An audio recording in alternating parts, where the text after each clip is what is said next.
Hey internets, it's Jake from Mini Terrain Domain, and this is Dawnbringers, Heart of Nightfang Spire, Season 4, Episode 7, Shadows on the Wall.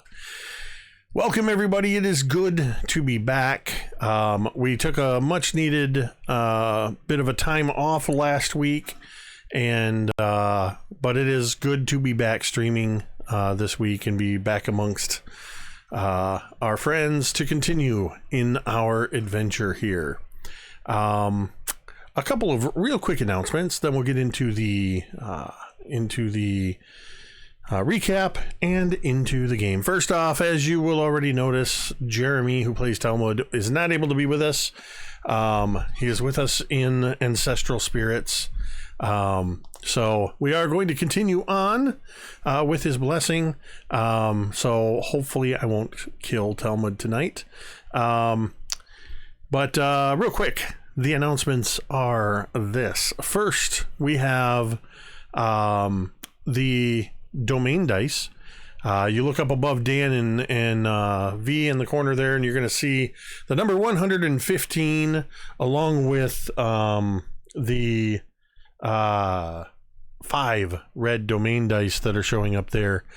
Those are a way that we make it so that you, the viewer, can participate in our games. That's right. All you have to do is tip $5, cheer 500 bits, subscribe, resubscribe, or raids will earn domain dice for the players. And they can use those domain dice to re-roll a d20 and take a new result. Spend 2 of them and make me re-roll. All the way up to spending 5 domain dice to turn a hit into a super critical. That is an automatic double max damage. We had a paladin level 14 spend 10 domain dice just this last Sunday to deal 324 points of damage to a Serac in 1 round. He had been waiting 2 years and 8 months to do that. So it was a wonderful use of the domain dice. But they only get those domain dice through your generosity. So keep that in mind if you want to help the players out.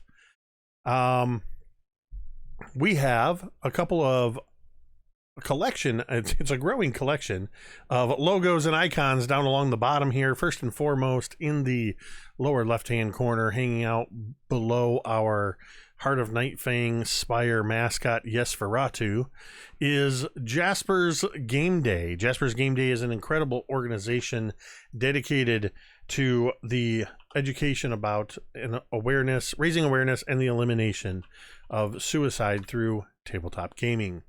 If you type !Jasper like I just did, you can click on that link and directly donate to Jasper's Game Day, knowing that any money you donate is going to help fund suicide hotlines, National Crisis Center, or crisis centers around the nation, as well as educating administrators and teachers in schools on how to deal with and prevent suicide.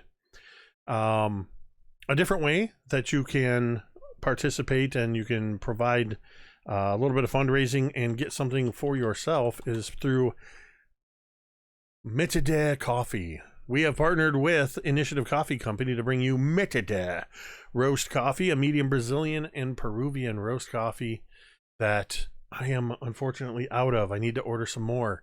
And for every 12-ounce bag that you order, $3 of that price goes to benefit Jasper's Game Day. So click on that link and get yourself some delicious coffee, if that's your thing. I guess I need to partner up with a tea company too. I feel like some people would like to get some tea. V just about leapt through the camera. I feel like I could call it MTD. See, anybody out there know a tea company that wants to partner up with MTD, and we'll make that happen. And if we can tie it in with a fundraising goal as well, that would be fantastic. Another partner we have hanging out there in the shadows by Yesferatu, you see the Talon and Claw logo. Talon and Claw has joined up with us to become a sponsor.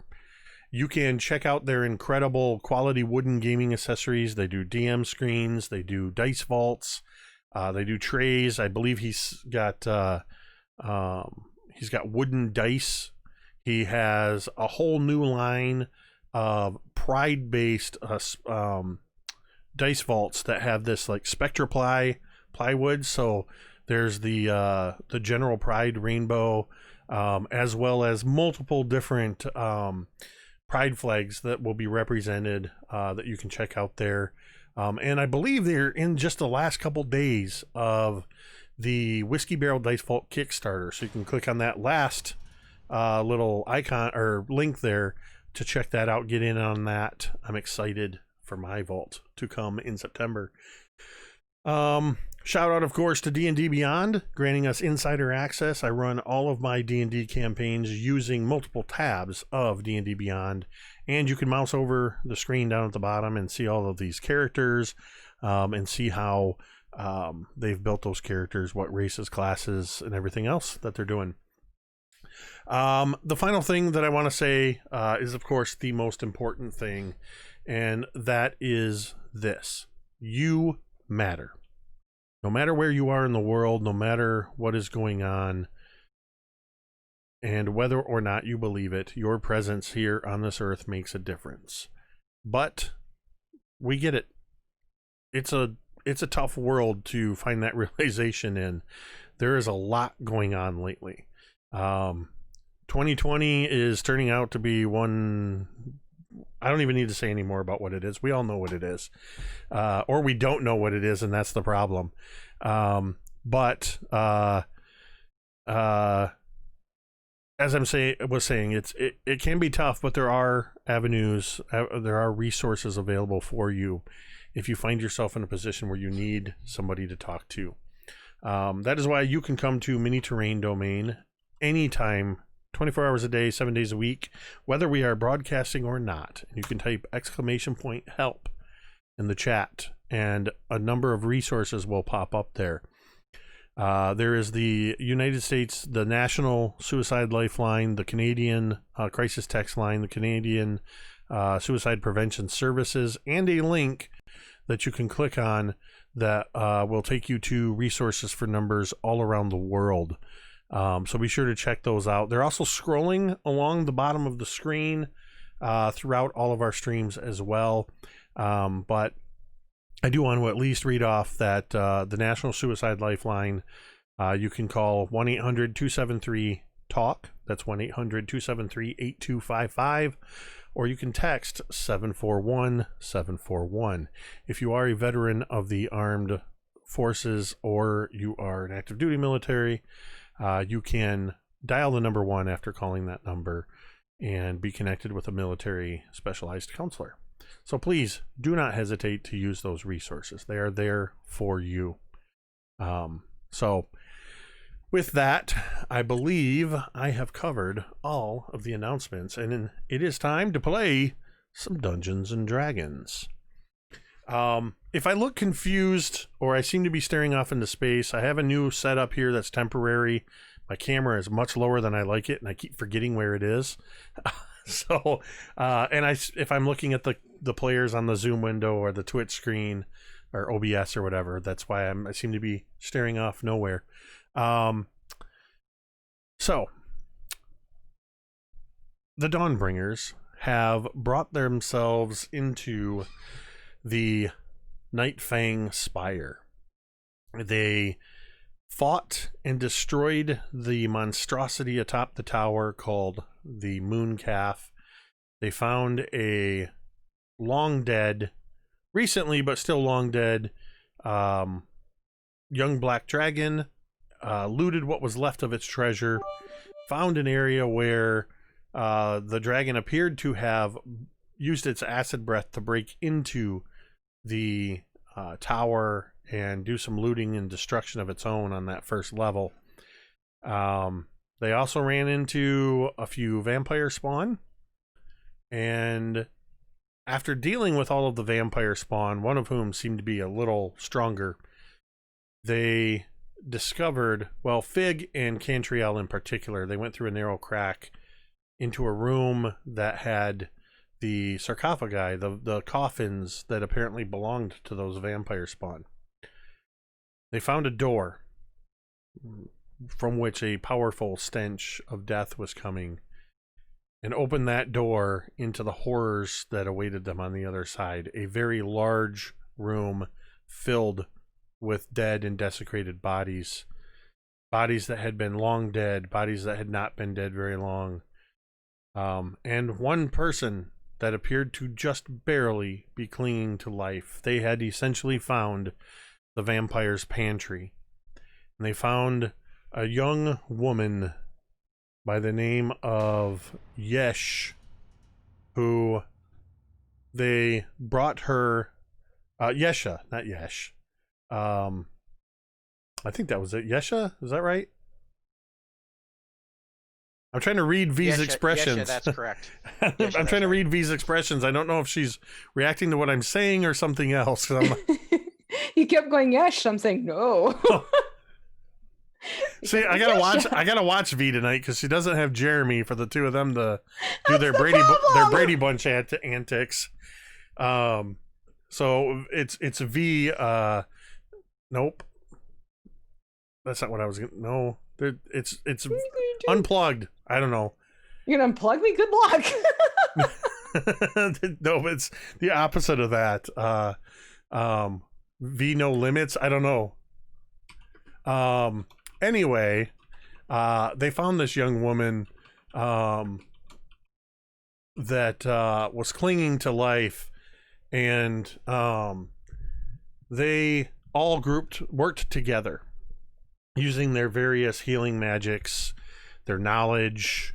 Talmud felt he was limited and stayed off to the side, just sharpening his axe, while Cantriel sang a wonderful song of rest. Griveth, or rather Drown, accompanied her with his drum.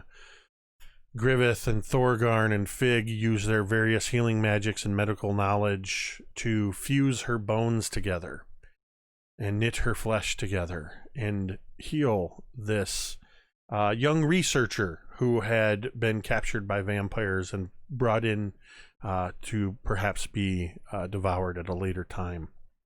And that is where we are going to pick up. You are in this room with the sarcophagi. You have completed an hour of time to do this ritual. You were all very accomplished at it, and therefore nobody has received any exhaustion from it. But you were all working the whole time, so you also did not gain the benefits of the rest. Talmud did. So it's up to you what all of you would like to do at this point. And it's only been like, what, 4 hours since our first long rest? It's been about 4 hours since a long rest, yeah.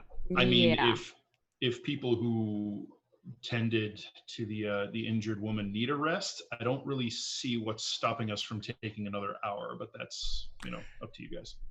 I have nothing that's going to come back on a short rest. That's just it. It's more the spelly spells as opposed to the pointy points. Also, while you're figuring that out, a shout out to Doug in Texas, who already dropped 2 domain dice on you guys. Thank you. So I'm gonna fix these numbers here a little bit. Injuries? No need to spend hit dice or anything. I'm at full actually. Okay. Talmud is also doing pretty well in that regard. What about Fig? I have he's lost some, but he's not bad. Okay.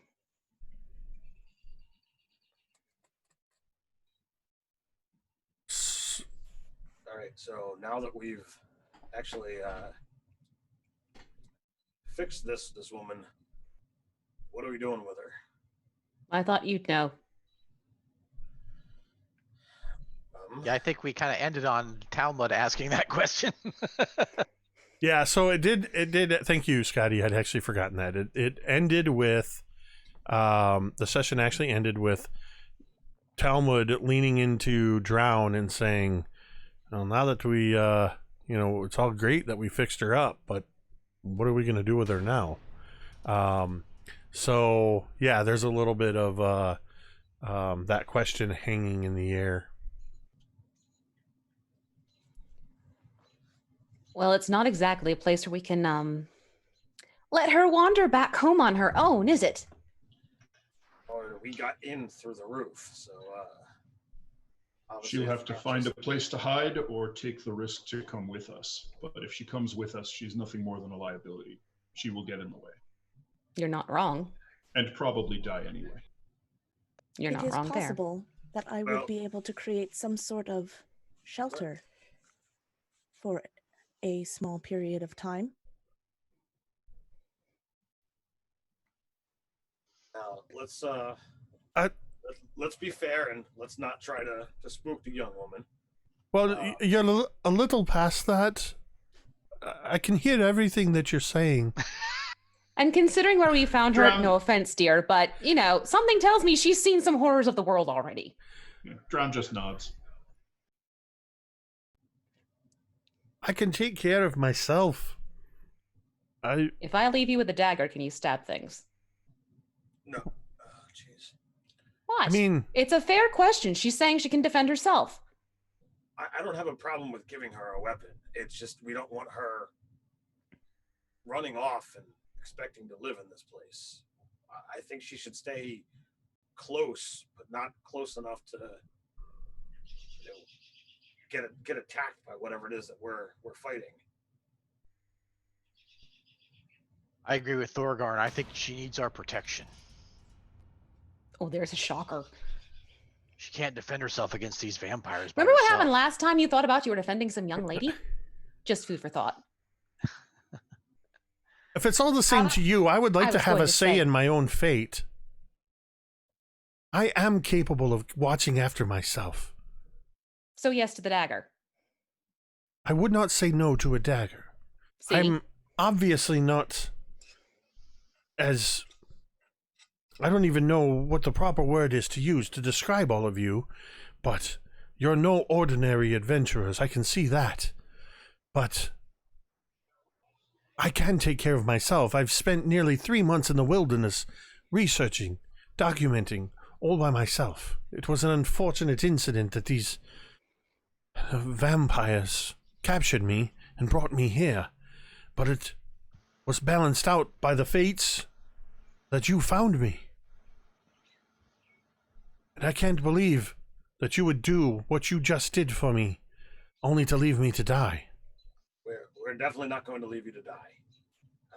No, of course not. A lot of weapons. Is there something you prefer, possibly over a dagger? I'm not terribly skilled in much in the ways of weapons. I'm mostly just a researcher.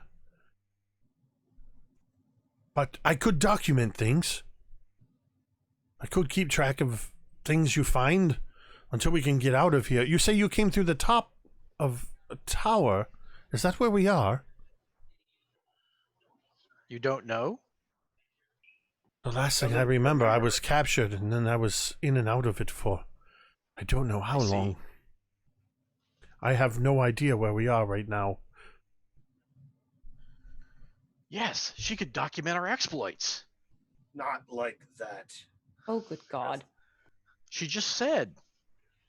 It's not always about your grand expeditions and what you do, and let's make sure you're immortalized for life and then some. Well, it's not just me, it's of you all, of course. No one wants, you're the only one who's out there going like for, what is it, for honor, for Dawnbringers, something like that? I don't know, I tuned it out. All right. Well, whether you want it or not, they are honoring you. They picked the wrong person. Typically, the way I'm saying this for your benefit. Obviously, my companions know how we fight, but Griveth, Talmud, myself, we all tend to charge in, whereas Drown, Fig, and Cantriel tend to stay in the back. It's not to say things are not going to come in and approach them, but I would recommend staying by one of their sides. Cantriel, I think you actually have the more fighting ability of the three of you. Would you mind if Yesha stays by your side? No, that's fine. I prefer it like jack of all trades type thing.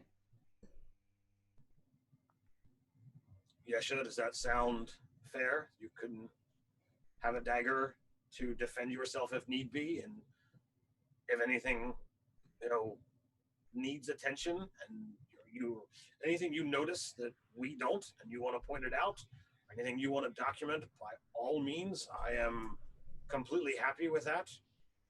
What about the rest of you? Does that sound like a fair plan? No harm shall come to her. We can protect her. If she wishes to stay with us, she is welcome.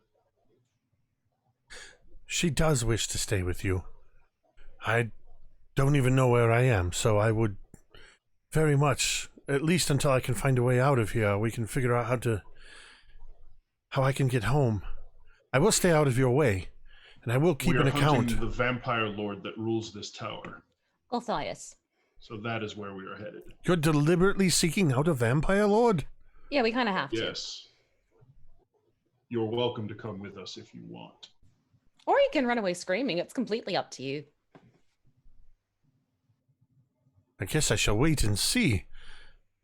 I don't know who you are, but I will chronicle what I can. And she's already started digging through, and she has in one of her pockets. It's a bit blood-stained, but she pulls out a leather journal and she unrolls it and takes out, inside there's a pencil, and she immediately begins writing down. Do you call yourselves anything? Oh, yes.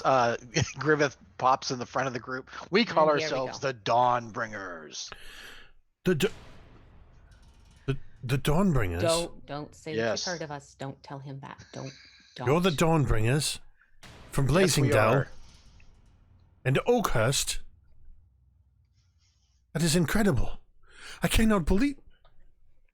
Surely, our renown surely is you are that far putting and me wide. You know of us? Oh, no. Well, Blazingdale is not that far from here. Well, yeah. Barely a 10-day to the north. Oh, okay. Right. What?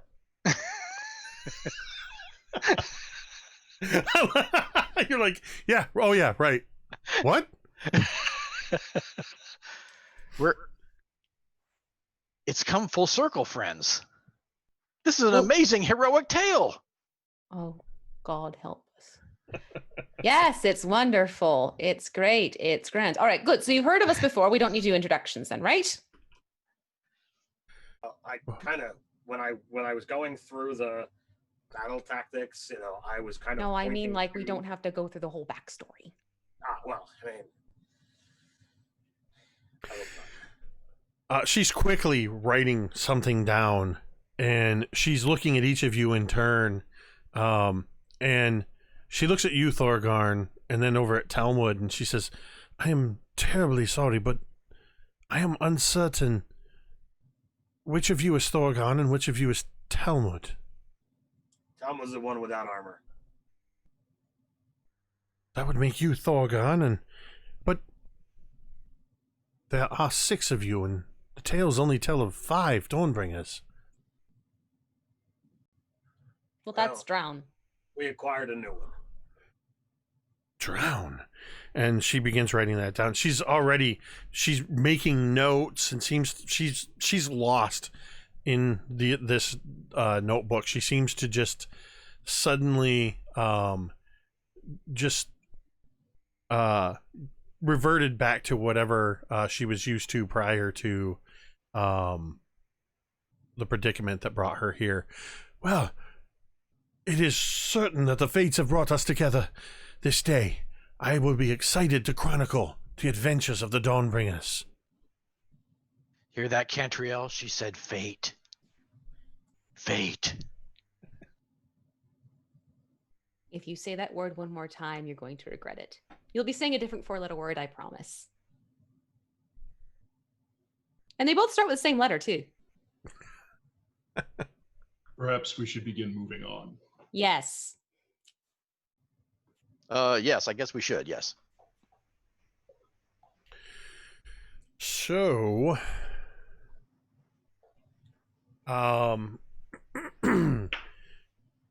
You are, as a reminder, you had a couple of you had come into this room through a crack in the wall from the vault area that you were in previously, where you fought the vampire spawn.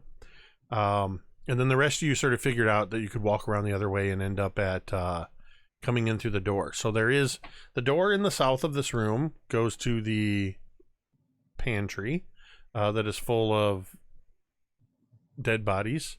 And the door to the east opens up into the chamber that you came into the room through, or rather into the tower through. So at this point, you have, through just knowing where you've moved back and forth, you've essentially explored most of the western half of this circular tower. And there are still 2 more unexplored doors from that first central chamber, right? Yes. You had gone through the broken walls that the dragon had knocked down when you first entered. You've now gone through the western door of that first chamber. There's a door to the south and a door to the east. Then let us head to the east. Sure. So you head back into that first area. There's still a bit of wet on the floor where the rain had come in through the open hole. A little bit of muddiness from all the dust and everything. And you decide you're going to go to the eastern door. Is that what you said? Very well.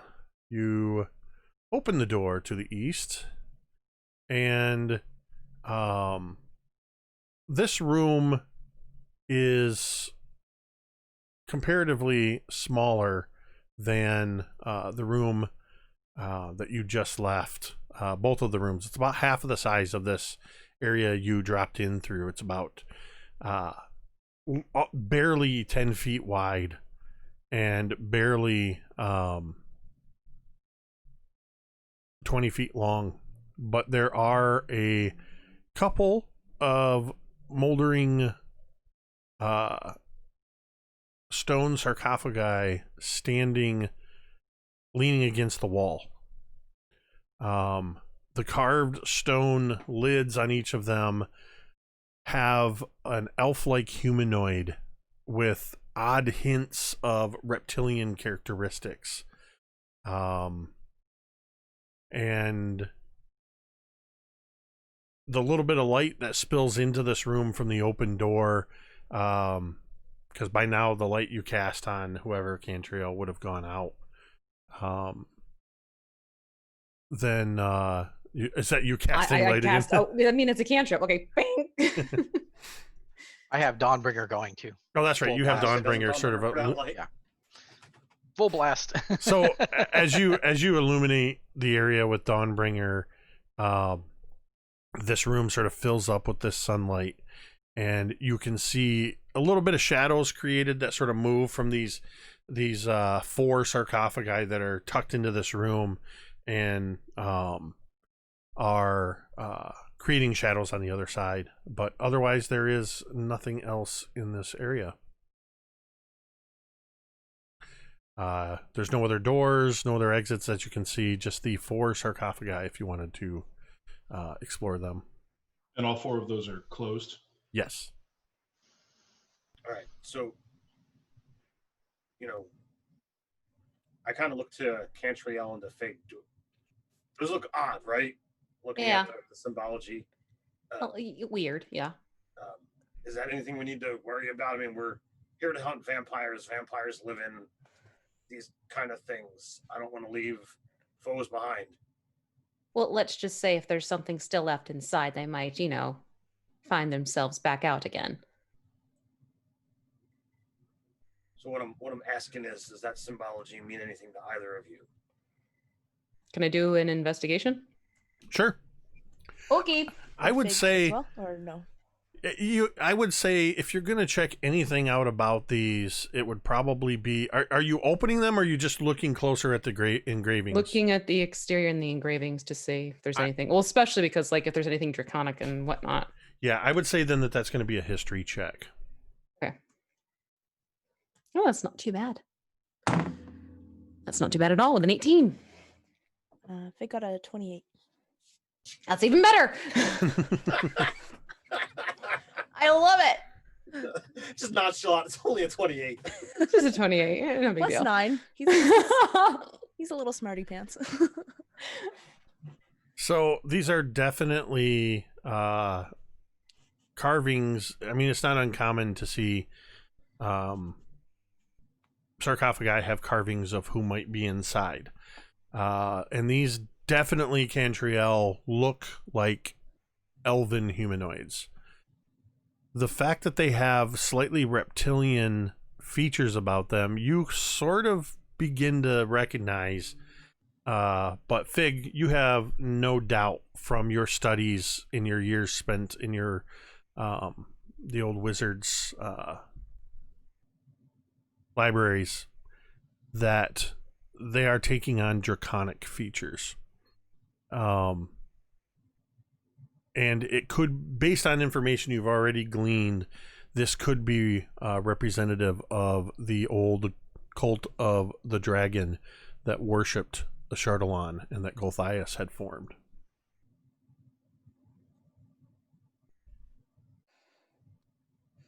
Fig would know that Cantriel knows. Would Fig know that Cantriel knows a fair bit about that? Because I know we ran into a lot of it with Vi, but I don't. You have all learned bits and pieces of that just recently. About what Gulthias is involved in, and even some of it you just learned from Yesha, things that she had overheard from her time being in there. Okay, so Fig would just kind of look at this and almost like put his hand, not touching, but just over top of it, as if trying to absorb the meaning or the words. And this is draconic in nature, though maybe some of the old cults. I think that's a safe bet. So I don't want to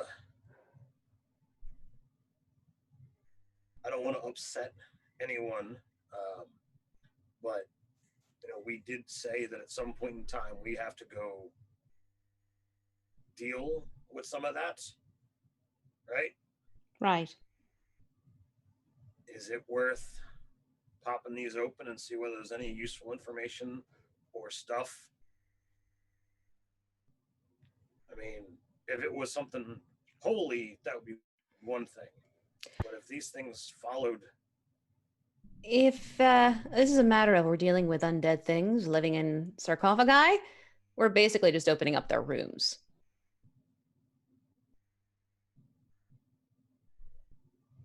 I just want to make sure, we have everybody okay before, we do this. I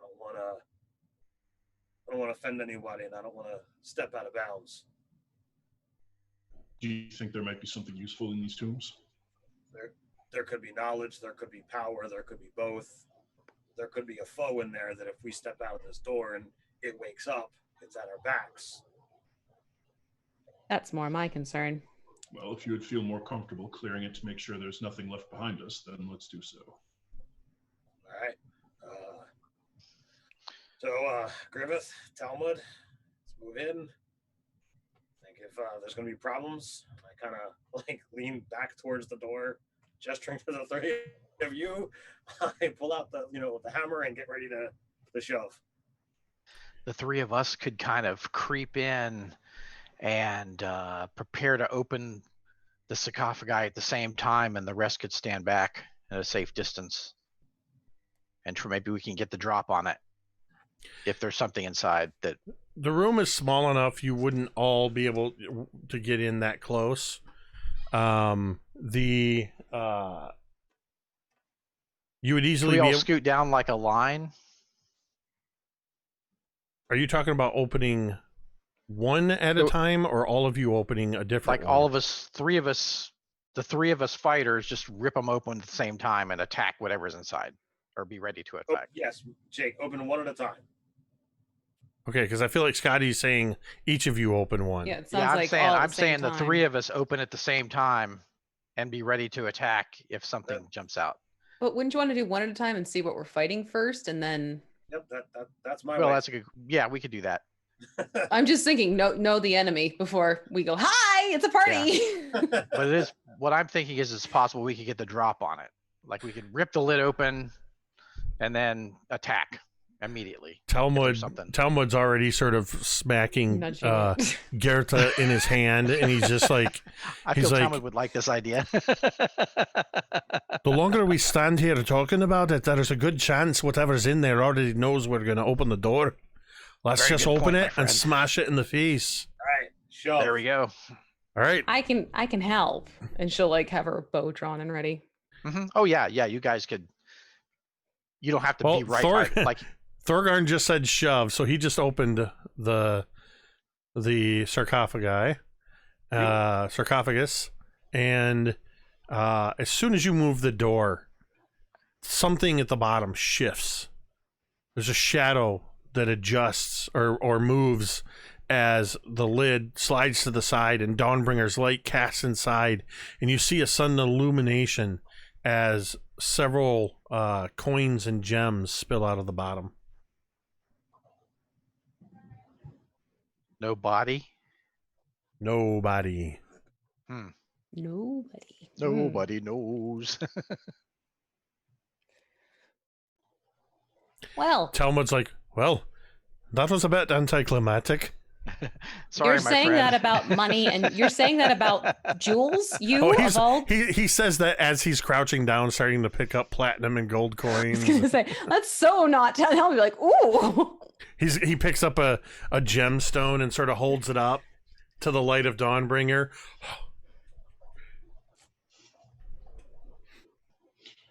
There's 3 more sarcophagi in here. You know, same thing. Mm-hmm. Yep, I guess we will. Same results. down. Same results for each one. As you pop them open, a little bit of coin and gems come out of the bottom, but otherwise, all 4 sarcophagi are empty. All told, you find a total of I'll tell you here in a minute. Who's keeping track of treasure? Talmud usually. Oh, okay. Yeah, it's usually Talmud. Jeremy. Got it. Figured I would take care of it since Jeremy's not here tonight. Thank Hey, you, thanks, Brad. man. You find a total of 170 platinum pieces I beg your pardon. and 3 gemstones that are worth 20 gold pieces each. Just a heads up for...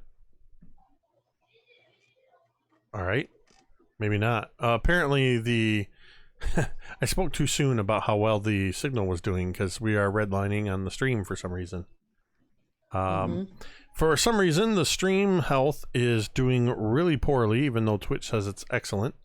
So just a heads up, if for some reason things get too bad and we're unable to continue streaming, we will continue to play and we'll push the VOD out so you can see it. But hopefully this will straighten out. I don't know what's happening. I don't know why it's going so hard into the red. It looks like a potato on my Twitch window. Well, friends, the good news is we didn't have to fight anything at this moment, but the bad news is they might be wandering around somewhere. Or maybe they're So one of the keep ones your we eyes killed. open. Jake, in Hopefully, the yes. sarcophagi, does it look like there's evidence that there was bodies in here and they've maybe decomposed away, or are they just sort of empty except for some baubles left behind? So if you're expecting there to be like wrappings or bone fragments or dust, there is not. Got it.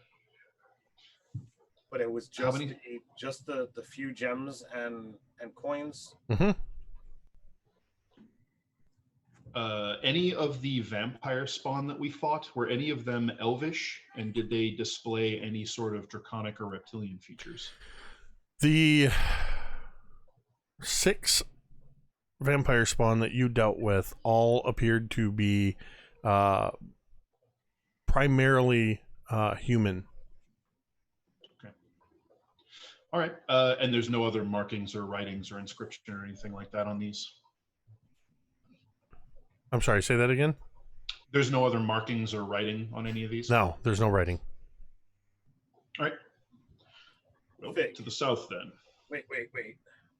I'm not willing to let this go. There's no bodies in here. Fig, can you're smart. Can you look around and see if there's anything like hidden, any things to push or what have you? If there's nothing dead in here, there's no body. Perhaps there's this is just fooled you, and there's this an entryway to somewhere else. Perhaps there's a secret door, or perhaps the bodies are already wandering the tower. What about the bottom of the sarcophagi? Just saying. I think would begin to check, and he would say to Thorgarn, "That is the greatest compliment anyone has ever said to me." And he would begin to look around. Does anybody have a what is it called, a wand of secrets? I don't remember if one of those is floating around in here. I don't believe that has come up yet. No. Missiles, yes. Secrets, no. Okay. Yeah, so Fig will look, see if there's anything. All right. Could I help Fig? Because I'm rather perceptive. Yeah. Yes, go ahead and make an investigation check. With Would that advantage? be, yeah, with Advantage, yes, sorry. Sorry, I'm trying to move some things around, figure No, it's out okay. what's causing my CPU to max out. That's what's causing the stream lag. You got a what? That's an 18. All right, so you do a thorough examination, looking through these. You confirm that these, while they may have housed individuals at some point, those individuals are no longer in the coffins, not because they've decomposed, they're just no longer in these coffins. You also do not find any signs of there being a secret doors or compartments or anything like that.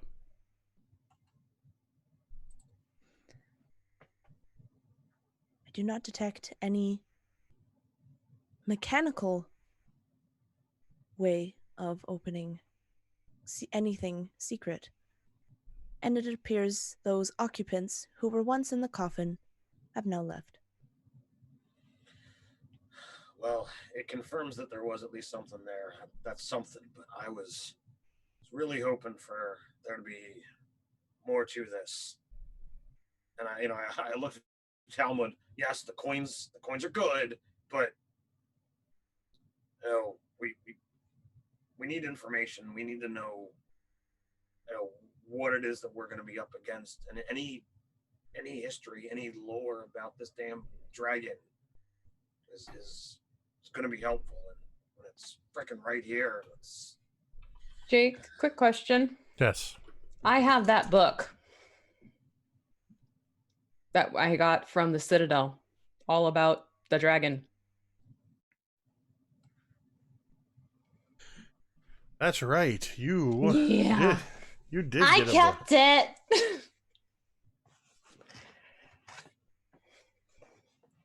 Okay. So would I have working knowledge based upon that history book? What I'm going to say right now is that and you can make a note of this, for any checks, and I may have said this at one point, for any checks related to a Chardalon and the Cult of the Dragon, you would have advantage on those history checks. until I can dig in a little bit. In fact, I think the book was just described as being that particular book. That doesn't say there's any particular contents to it. So I'll say that right now you have advantage on history checks related to Charlatan and the Cult of the Dragon. All right. Okay, I think I fixed things, so they should be a little better going forward for the stream. So, just outside the door, Yesha keeps peering around, taking notes, and she's like, "Oh, wow, lots of treasure. Thorgarn is disappointed that there's no bodies."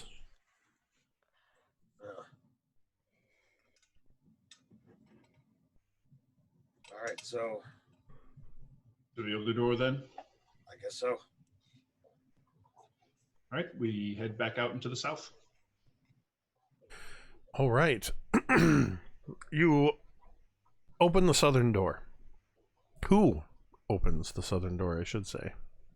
Talmud. Of course it would be me. That's always... Well, it usually is. He looks over at Yesha. I'm the designated doorman. It's a position he accepted from the very beginning. Right. With hazard pay. Okay, so Talmud opens the door. I would like anybody, I don't care who, to roll me a D100. I'll do it. I volunteered him. I will do. He's only fair. Okay, so that is going to be a 54. Okay, cool. So Talmud opens the door, and you see that there is a 10-foot wide hallway that extends for about a little more than 30 feet to a slightly curved wall. On the left side of this hallway, in a couple different places, there appear to be doors. No. At the right at the far end of the hall takes a sharp turn to the east and continues on out of sight. I feel like we are now at a point. We're now at a point where I feel comfortable showing you the map, so we can keep all of this stuff in our heads, or we don't have to keep it all in our heads. I am realizing because I moved some windows around before we went live, the windows might not match up properly on the other side, but that's fine. So we're gonna duck in here into the maps, and yeah, you guys are in the wrong windows. So at any rate, you are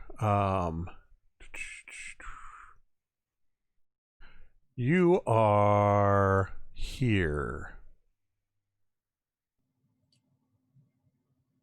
You have just gone through this door, and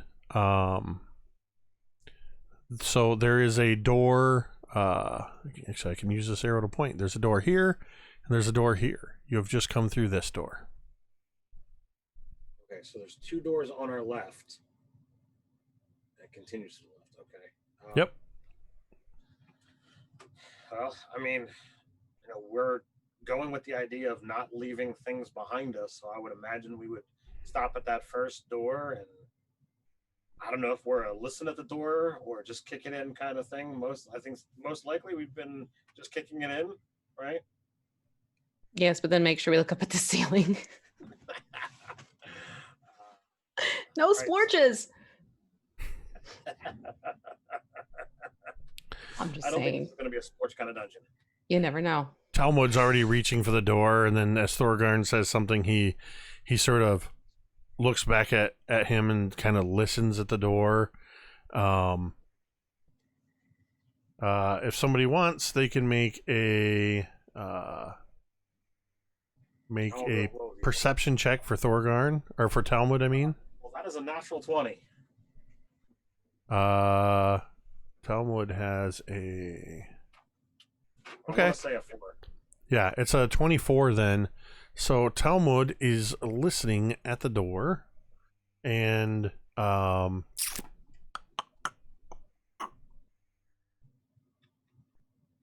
you open up or he hears nothing on the other side of the door. He gives a shrug and he opens it. Looking inside the room with the light cast in from Dawnbringer, as well as any light that Cantriel's providing, you see a chamber that appears to be empty of all but litter of rocky debris and rotted funerary wrappings. This room is about 10 feet wide, 15 feet long. But something is glinting off of the bright light in the middle of all of this debris.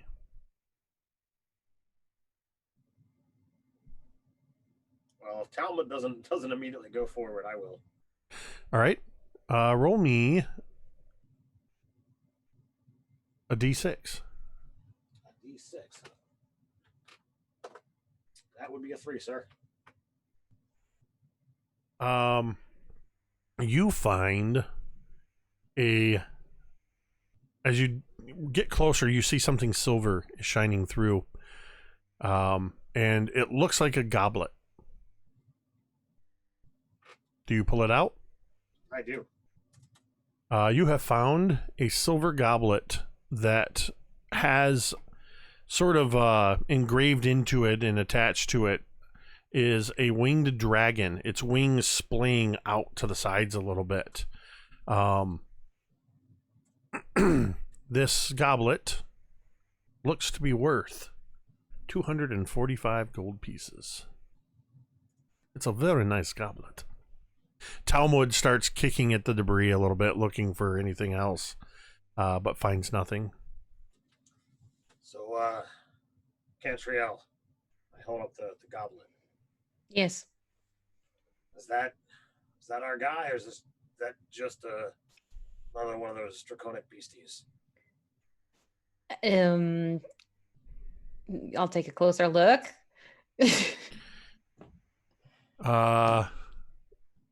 You've seen enough of the carvings that, particularly you saw statues in this image in the base of the Sunless Citadel.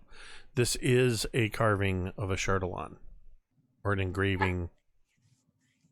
Yeah, that's our man, our dragon, or, that's the one we want. Yes.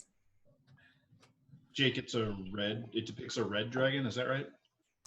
A Chardalon is a red dragon, but and if you were, I don't know if anybody here is versed enough in the draconic husbandry to determine the types, but Cantriel has identified it as a Chardalon.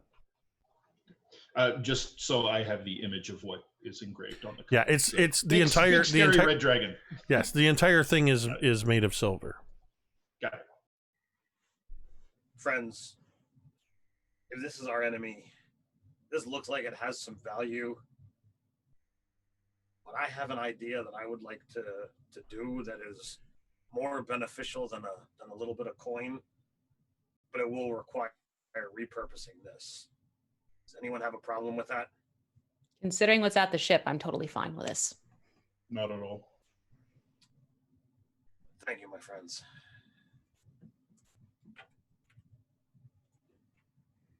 Okay, that was driving me nuts. Okay. Oh, you fixed it. Yeah, I had to. I had to. Now I can move my screen so it's not. I couldn't leave it. It was driving me nuts. So I take the cup and I just kind of bop my cousin on the shoulder and put it into my satchel. All right. The Cantriel certainly sees a extra sparkle in Thorgarn's eye at that moment. All right.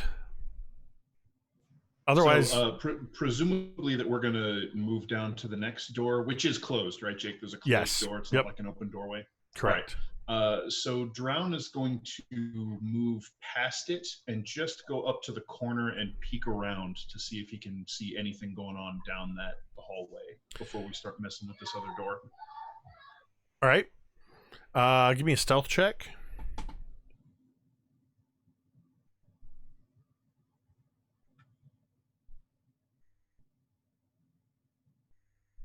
You're muted if you're talking. Nope, sorry, I was talking to myself. I forgot that Drown was proficient in stealth, so that's a dirty 20. Okay, so you very quietly move to the edge and you peer around. Roll me a D100.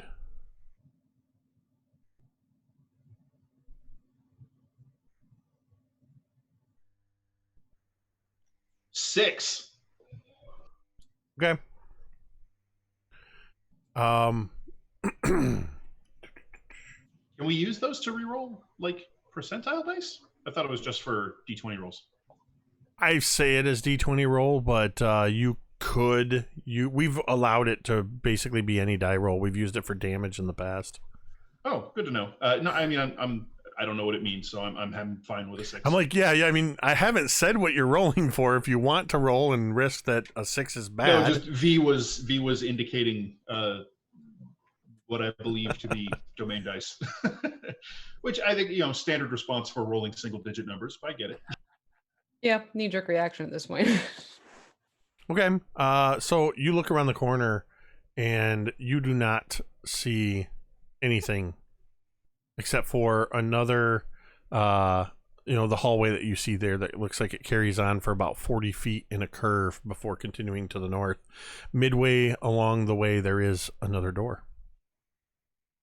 All right, so Dron will... I'm just going to tell you right now, you're in a tower that the precedent is set. There are doors everywhere. Sure. Dron will lean back from the curve of the hallway and shake his head and say, nothing there. And, like, indicate the door we're next to with his head. Like, go to it. Well, that saves time. Did you say you were going right to the door? I'm not. I'm telling the door crew to hit the door. Telling Talmud. All right. Another door. Another door for Talmud to open. But you're so good at it. I'm happy to do it. Of course you are. You're just grinning ear to ear. He looks at you and just gives you one of those overly emphasized smiles, all teeth. He does it right back. And this door, he opens. This room is about a little over 10 feet deep and about 20 feet or so long. Just as nearly empty as the previous chamber. This time, Talmud, upon seeing something glint in the room, in the debris, holds his hand back at you, Thorgarn. I'll take a look at this one. But, Thorgarn, why don't you go ahead and roll me that D6. It's going to be a 4 this time. A 4.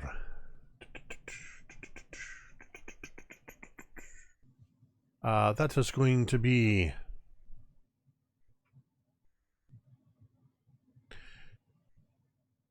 Talmud reaches in. The light this time was glowing, or rather glinting off a multifaceted crystal. But you also hear a slight scraping of the a slight scraping of the of metal as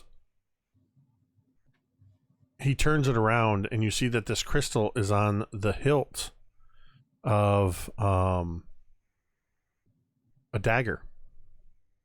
This dagger is a white iron, very pale. And Talmud looks at it, kind of squints at it, holds it up to the light a little bit, and then brings it over to you, Cantriel. That's more of that dragon writing. I can't make it out. Oh, give it here. I will take a closer look at it. All right. You don't have to make any kind of check or anything because you can read Okay. Draconic. It says in Draconic on the blade, Pale Piercer. And it is capitalized as if it were a name.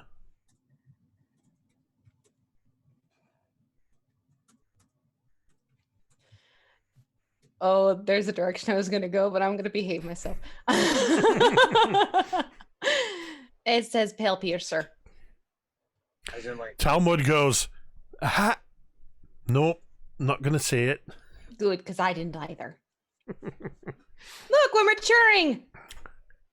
All right. What does that mean? it's short-lived. Don't worry about it. No, I mean, what? I mean, what does Pale Piercer mean? Someone is. Oh, maybe Golthias. Pale bites, pierces things. Or maybe it's the name of the dagger. He suddenly kind of holds it out a little bit, like, ugh. Like, this might be his. Oh, give it here. Perhaps it was made to kill undead. Oh, no, that's an idea. Does the room it was in appear to have been anything in particular, or is it just kind of rubble and detritus? It's just, yeah, it's dust and rubble. Looks like bits of broken furniture. Whatever was in here was broken apart. There's no signs that this room had any particular purpose. Fair enough. Well, perhaps we can try to divine any meaning from that dagger if we want to stop and rest, but for now we should keep moving, unless we're ready to do that. The sooner we get out of here, the better. All right. So I'm going to paste the information in the chat there, so you can add that to your character sheet since you have it, Cantriel. Yes. Until Is the whole thing white iron, or is it just a... the blade is white iron. There is a the hand grip itself appears to be wrapped in a bleached, or rather made of a bleached bone, and it is a clear crystal that is on the pommel of it. Or rather, I mean, it says crystal hilted, but it's the pommel that is actually crystal.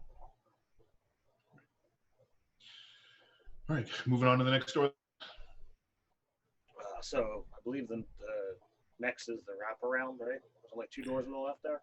Yep. So how wide is the hallway? Was it 10 feet? It's about 10 feet wide. 10-ish, yeah. Maybe a little So I change. guess Talmud and I will kind of like stagger. I guess he'll hug the left and I'll hug the right, or vice versa. Fig. There's a slight tap on your arm as Yesha tries to get your attention. Is this all you guys do? You just walk through rooms, opening doors, and taking whatever you find? I think Fig just like looks for a moment at the situation and then looks back. Is there something else you prefer that we do? No, I was just curious if there was more to what you do. All right. And you can see that she's written in her book the first room, there's a lot of details.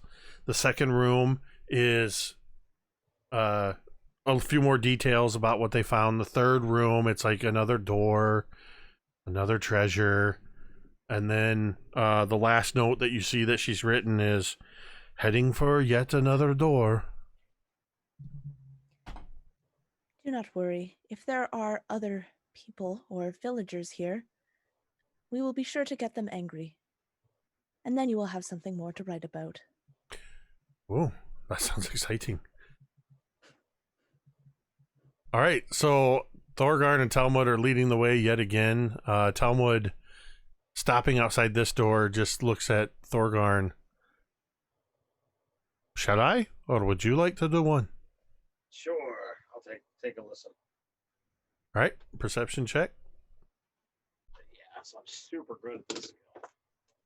That's a 6, so I'll open it because I'm not going to hear anything on a 6. You open up the room. It is slightly triangular shaped, 20 plus feet on the long edges, or the straight edges. The curved wall that this door is in is a little bit longer. There are 6 stone sarcophagi with elven humanoid features, with draconic reptilian features on them, stacked along the walls in this room. Are they any different than the last ones? Very much look like the previous ones. So, friends, it looks like we've got some more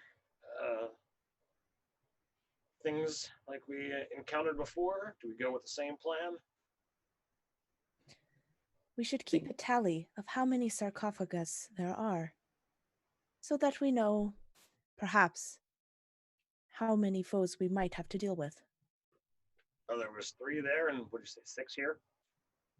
There were 4 in the previous room. Yeah. And 6 here? And 6 So we're here. looking at 10.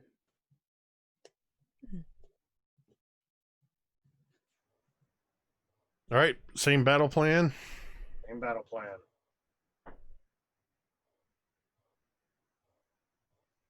What happens when we shove on the first one? As you continue to open sarcophagi, you find empty sarcophagus after empty sarcophagus, with the exception of loose change and gemstones.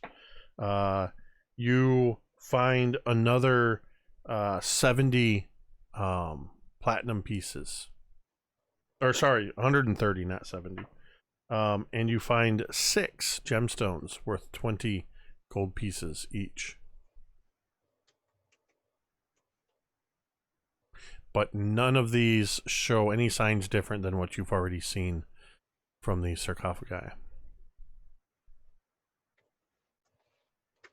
So as you know, we get more treasure, but there's no information and no monsters in it. You can see that Thorgarn is getting a little agitated. I don't know whether he's overheard anything of Yesh's comments about just, oh, they're finding treasure and walking through rooms. But if he does, he would certainly be extra irritated. Oh yes, these guys who are so awesome and heroic, they're just walking through rooms and finding treasure. No threats, no challenges. Yep, no wonder they're heroes. They don't fight anything.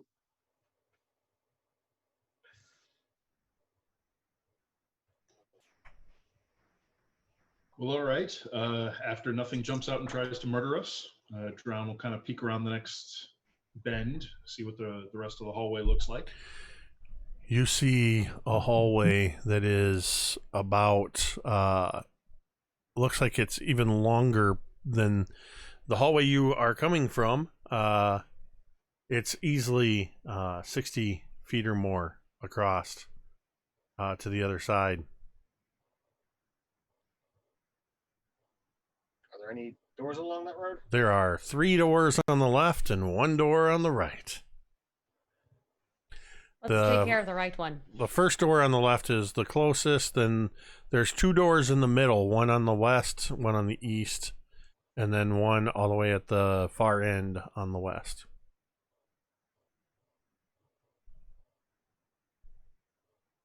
Cantriel saying, let's take care of the one on the right. Thorgarn is vying for whatever we would come to first. Talmud would look at you and say, all right, Thorgarn, you'll take that one, and I'll get the one Cantriel said. No, wait, hold on. Why? You're listening to me now? Let's just say I'm not myself. Well, clearly, you're actually being accommodating. I don't like it. Well, if you'd like, I could go back to doing the opposite or whatever you say. I mean, that's more what I'm expecting. It's a little bit less unnerving, and Lord knows this place isn't exactly calming. Fine, have it your way. Fine, I will. He walks up to the first door and he goes, and just opens it. Okay, go Oh. back to normal. There's stairs in here. Looking inside the room, There is indeed a spiral staircase leading down. And is this the door on the left or is this the door on the right? That's the first door on the left. The one that he had told you to get, but Cantriel was being a sassy pants, so... I have a brand to uphold as a bard. Right. What? I say we leave this now and come back to it. So the door on the right then. Hey, Thorgarn, you were right there. Make me a perception check. All right, I'm going to use one of those domain dice. We've got plenty, thanks to some wonderful audience members. 13. Okay. You catch just as Griveth says, "Hey, we should leave this door," and Talmud is starting to pull away from the door.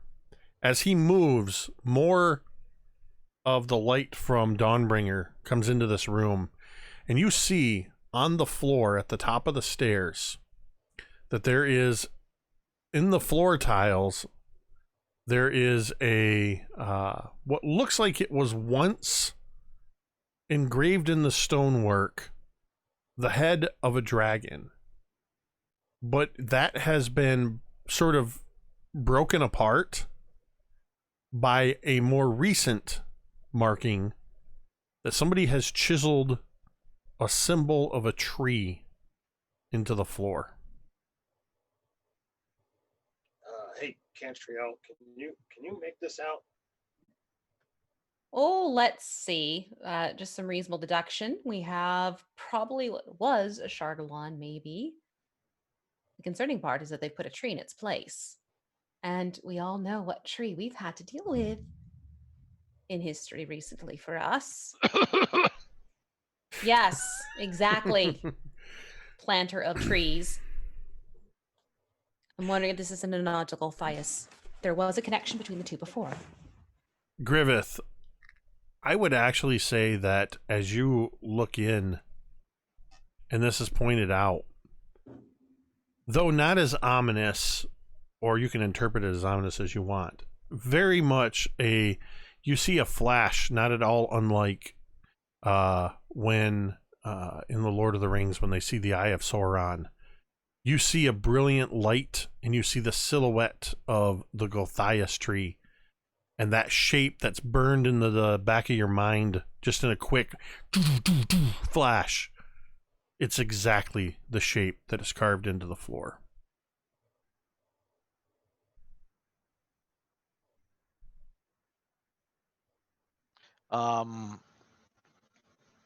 Griveth doesn't share this. Right. I think he's afraid that maybe they'll think that whatever happened to him is coming back, and he's not really sure himself. So he's just going to kind of keep quiet about it.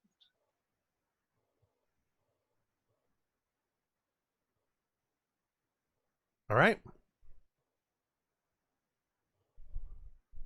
All right, so next door, I kind of look to everybody. About halfway down the hall are the next two doors, one on the left, one on the right. Whichever door we would come to next. They're across from each other. Very small on my screen, so. Yeah, they're across from each other. Well, I mean, that's we've been doing left. Let's make a right for a change. All I right. tried going right before, and everyone said it was wrong.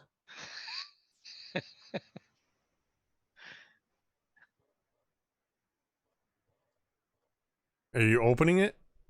Yeah. All right. You open up the door, and it's clear this long wall marks a not very deep, long room on the outer wall. A thin layer of black liquid lies bubbling on the floor of this chamber. It's a blackish liquid that swirls in different places. Here, there, small bubbles are constantly rising to the surface. In front of you, you see a bubble just anything else in the room besides that? You can see a few items on the far corners of the room. They look like they might be, like, you see a chair on the southern edge of this room that appears to be very close to the ground. You see the top edge of a table. You can see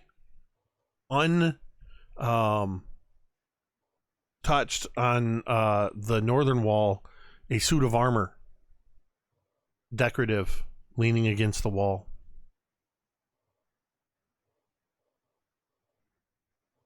Bloop. So I will close the door and describe what I see to everybody. And so there's a black bubbling liquid on the ground, but it looks like there might be some things or valuables in there. What do you want to do? What is that foul goo? Yeah, I don't like the sound of that.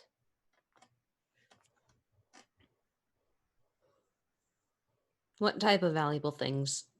Well, I mean, there was definitely a suit of armor. All right. That's it? I mean, I imagine there's probably more.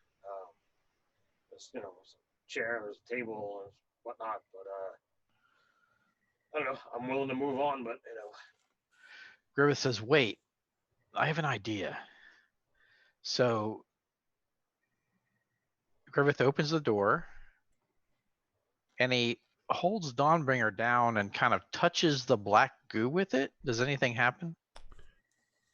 Well, let's That's see. nearest to the door and towards the treasure or the valuables. So you're gonna dip the illuminated blade of light into Yeah, just the tip.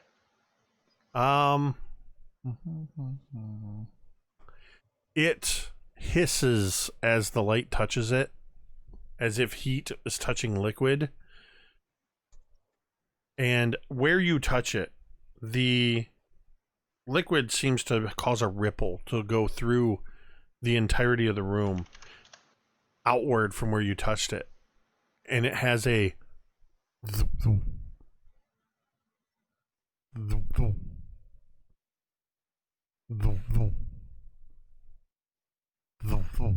for as long as you're touching the Dawnbringer blade to this black liquid. And with every these ripples in rhythm, just Does it retreat? no, it's just Okay. rippling out as if you were dropping a stone or striking it rhythmically. I look at my friends. Do they hear this too? All of you can hear this. Okay. All right. I remove the sword and kind of back up to my friends. And it Well, stops. That was interesting. Fig, Yesha turns to you. You heard that too, right? Fig just nods. How intriguing. Do we care enough about this armor and searching the rubble to risk whatever it is this substance might do? I don't trust black ichor things. I don't. It never either. ends well. You're right. It doesn't. I would agree, but that sounded like a heartbeat, Exactly. and Indeed. that means, you know, it probably should be put down, especially if it's But Okay. how? Here. And that's just it. Here's the thing. If we try and put it down, what if it hops into one of us? Because we know it's sort of, you know, one of us has already been susceptible to something infecting them. Griveth tightly grips onto Dawnbringer's hilt, feeling that he feels that Dawnbringer will protect him from whatever Like he's already made up his mind that while he's in this tower, he is not letting go of Dawnbringer. Like it will never leave his hand.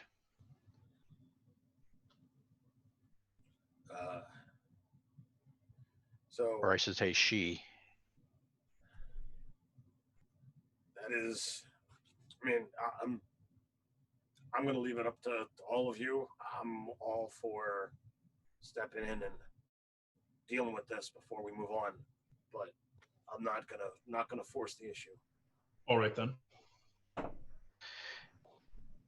Fig, unless you have some idea about how we can deal with this, I suggest that we move on.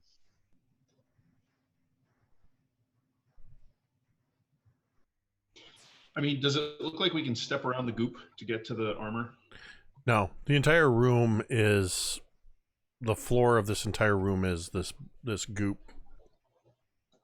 Does it look, like molten, like, liquid metal? Does it look like, tarry type stuff? Tar, yeah. Yeah, all of that. What were you going to say, Fig? Yes. I would be able to see what kind of magic is emanating from it, if that may be helpful. That could certainly be helpful. If the armor isn't even magical, then I don't think there's any point. He just kind of looks at I mean, you're already rocking plate, right, Ted? I got half plate, which is, Oh, half plate. I think it's half plate. Is it magic half plate? It's adamantine. Oh, well. Adamantine breastplate. Oh, all right. And I have white dragon armor.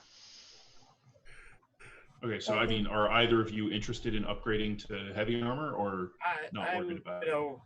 Thorgarn is more like, he's not interested in the loot. He's interested in the fact that we are in the home of a vampire creature, things that are undead, which are more powerful, and here is something that is offering up some kind of heartbeat. This could possibly be like some kind of extension of the undead's ability, and without killing this, you might not kill it. So that's a good question. Is it just part of it, or is it what's keeping it going or alive? Or No idea. Everybody make I guess maybe Fig could help us with that. Everybody make me a perception check. Fig is also going to cast Detect Magic. John has an 11 on perception. I surprisingly rolled well. It's a 19. I also got a 19. That's real good. 29. There it is. Yep.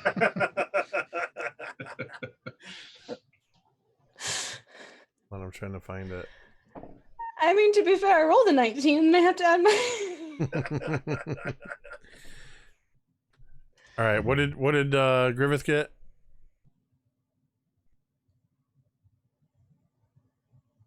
Griveth, what did you get for perception? Sorry, 23. Cantriel, you're the only one that notices this.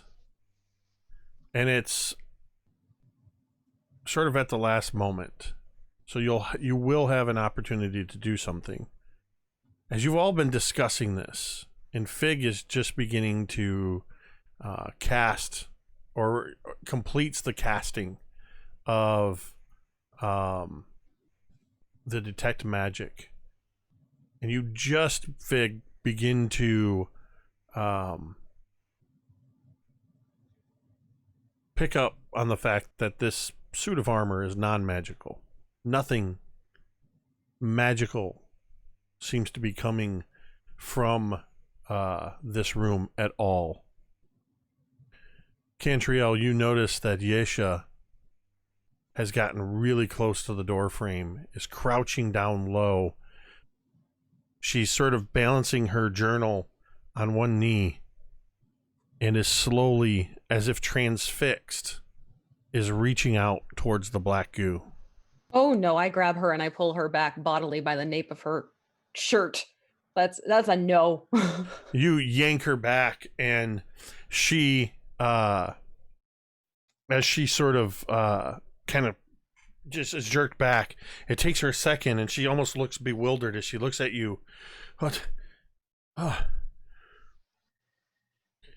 I couldn't help myself. It was beating like a heart. I was drawn to it. Okay, yeah, we're closing the door and we're leaving And this thing. As you look to where you had just pulled her from and where she's sort of pointing, she still clutches her open journal, but the pencil she had just dropped in to the edge of this, and you watch as this black liquid quickly goes and starts moving across the pencil, consuming it until the pencil disappears. Cantriel, with your ungodly, or almost godly, I should say, passive perception, Yeah, you notice that it seems as if there's almost like a tunnel vision, and you sense like an encroaching darkness from both sides, and all of you suddenly realize it's as if all of the lights in this area were dimmed a little bit.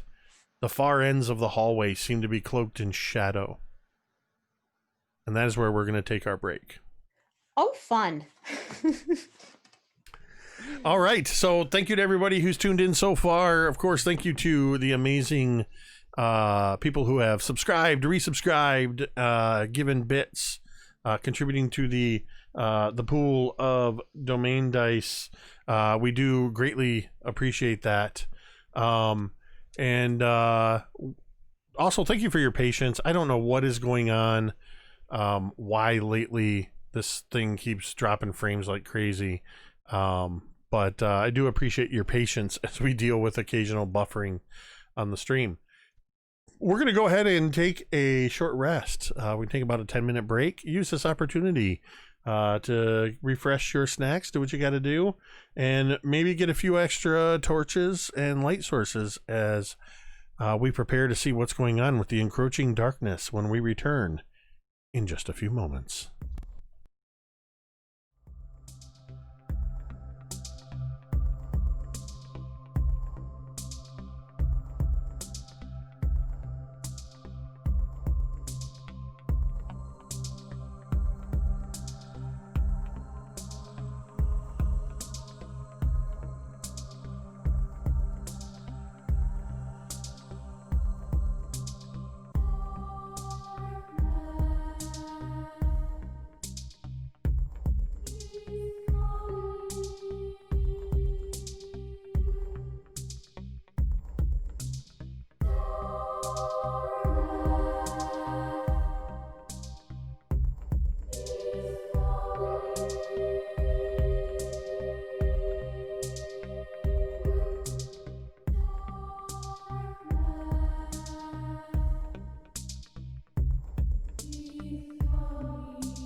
And we're back.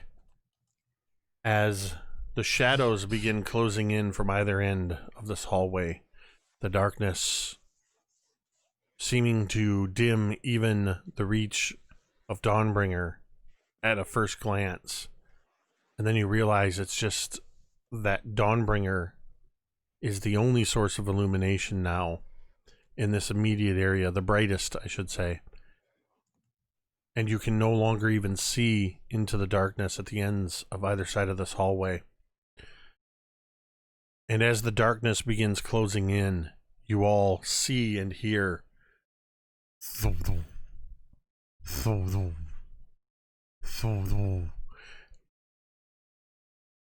what would you like to do?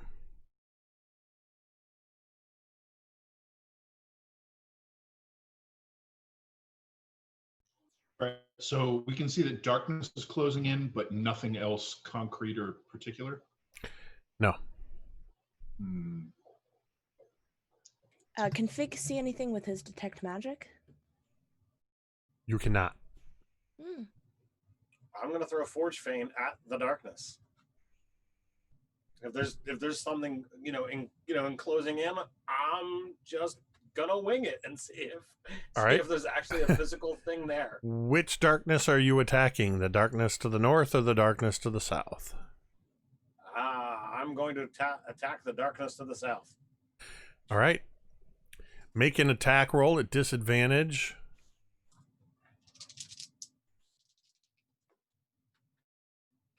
Disadvantage, I will take the 13 instead of the 15 for a 24 to hit.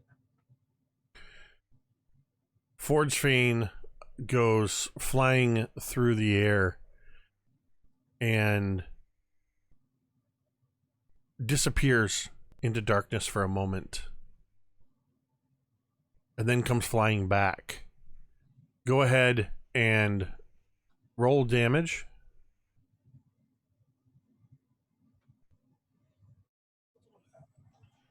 So is this darkness like actual full-blown, heavily obscured darkness? Or just like dim? It's very dim because you have superior dark vision, I believe. Yeah. And many others have dark vision. You can, and even Thorgarn, you can see into it, but it's the overall effect. It's almost as if all of you are wearing shades indoors at night. All of you have become Corey Hart. It's just an effect. It just feels like everything, like when a cloud suddenly passes in front of the sun and everything seems relatively darker. What kind of damage did you get there, Thorgarn? 13, sir. As Forge Feign comes flying back to your hand, you hear this sort of the sort of goes. There's a slight disruption, and Forge Feign comes flying back to you, trailing a bit of shadow, a bit of darkness, and you can all now see, as from both the north and the south, pieces of the shadow seem to be separating from the darkness and moving towards you, and I need you all to roll for initiative. Prepare for attack! And I'll go ahead and roll for Master Talmud. See, he gets advantage. See, everybody can hear when I roll now, because apparently I have the mythic dice set up. So you'll hear some sounds coming through that are the dice. All right, he gets advantage, so... Ooh. All right. All right, so going to the group here, let me add Talmud's. Thorgarn. What do you get? 12. Whoops, not 112. Sausage fingers. Cantriel. 17. Griveth. 12. Fig. 14.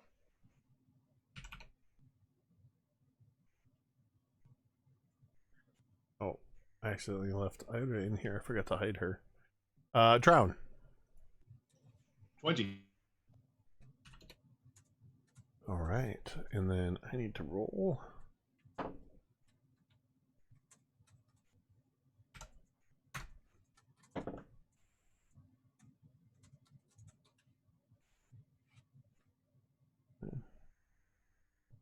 And okay, and we'll start. Drown, you are going to be first.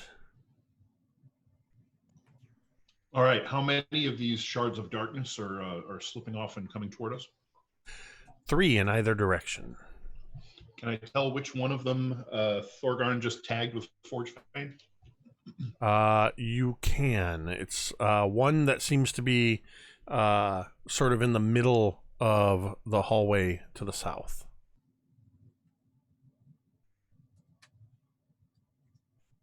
Okay, I will start by unleashing some Eldritch Blasts at the injured one. All right. Not very great. 16. That will be a hit. All right, so that is 12 points of force damage. All right. If it's still up, I'll put the second blast into it. That'll hit higher, and that's 9 points of force damage. As you hit it with these concurrent blasts of eldritch energy, it takes the first one, and you see the shadow seems to sort of separate, and before it can reconnect, your second blast comes in, tearing it in half, and you watch as the shadow just sort of becomes part of the encroaching darkness. And that's my turn. All right. So what does Talmud have?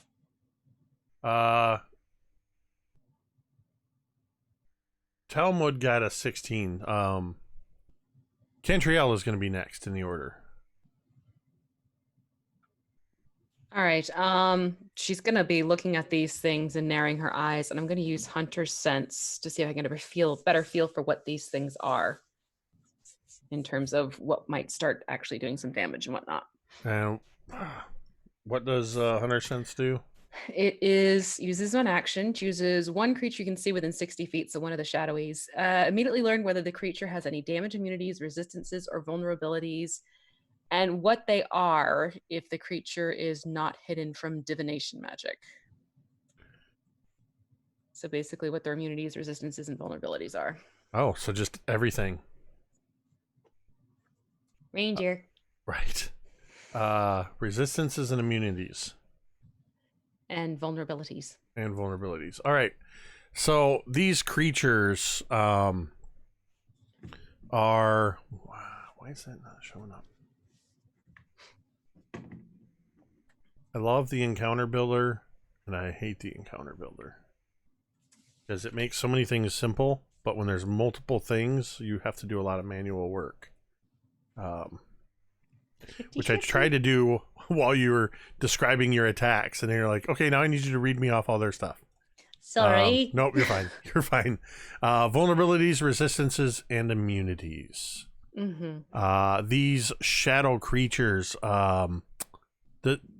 they being made of the opposite of light, you know now that they are vulnerable to radiant damage. Being made mostly of darkness, they are resistant to lightning, thunder, cold, fire, acid, bludgeoning, piercing, and slashing from non-magical attacks. And they are immune to poison and necrotic. Okay, so basically free action mode, she's rattling this all off as she's sensing it, and then she turns to Fig. And I'm sure that's information you can use really well right now, can't you? And that's bardic inspiration for you. So that's it. That's all I got. All right. Talmud is up next.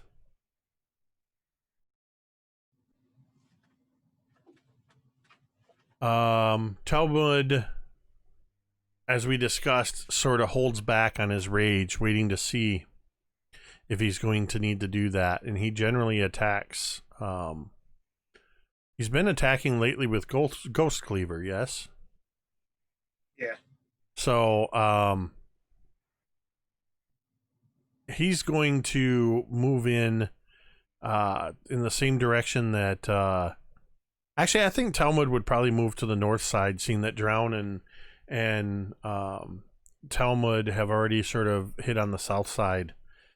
And he's going to move in to engage, take 2 attacks at Shadow. And that is going to be... The first attack with Ghost Cleaver is a 17, which will hit. Which does 16 points of damage as he goes rushing in, wielding this big ghost or great axe, and carves into this shadow, arcing the Ghost Cleaver around for a second attack. That's a 25. Between these 2 attacks, Talmud has managed to do 28 points of damage. You watch as he rushes in and just destroys another one of these shadows. And he just hollers back, "It's like cutting through butter with a hot great axe." And it is going to be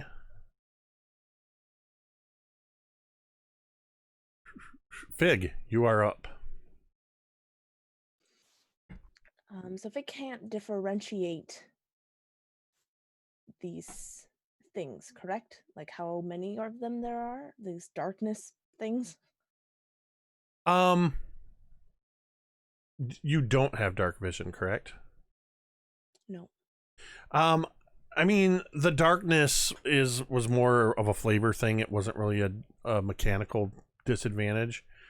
They've broken off. You can see that there are 2 to the south and 2 to the north.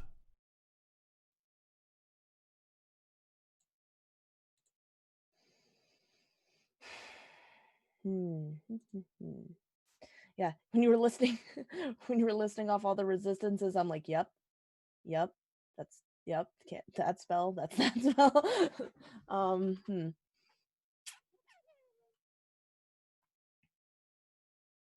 So I think he is going to cast slow on all of them. Yeah. Actually, are they within a 40-foot cube? All 4 of them? Could he get there? I'm doubting they are. I'm going to take a quick check. 10, 15, 20, 5, 10. You know what? They are. Curse, you're slow. Oop, did I say that out loud? So, like so many times before, he just takes this odd dial that he has on his chest, and he's going to twist it back, and immediately these reverberations emit from his body and just seem to slow these creatures down to a crawl.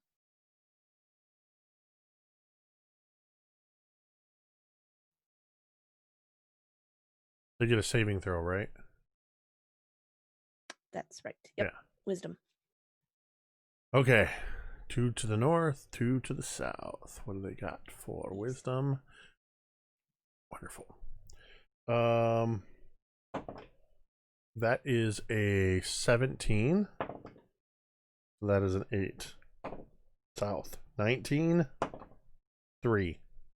1. Yeah, I know what's coming. I was going to say, I know what's coming. You're going to spend 4 of these domain dice. Or do you just want to get you to reroll the 17 and the 19? Yep. So that would knock you down to 120. I mean, if that's okay with you guys, we don't have very many. Right. Well, I guess. Oh, way to hog all the all right, so the 17 is now a 4. The 19 is now a 15. Perfect. So they all fail. So all of these shadows just suddenly and you actually hear the thump, thump, thump, thump. That heartbeat sound has slowed.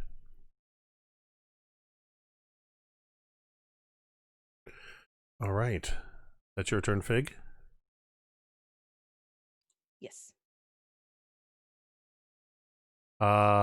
Griveth and Thorgarn.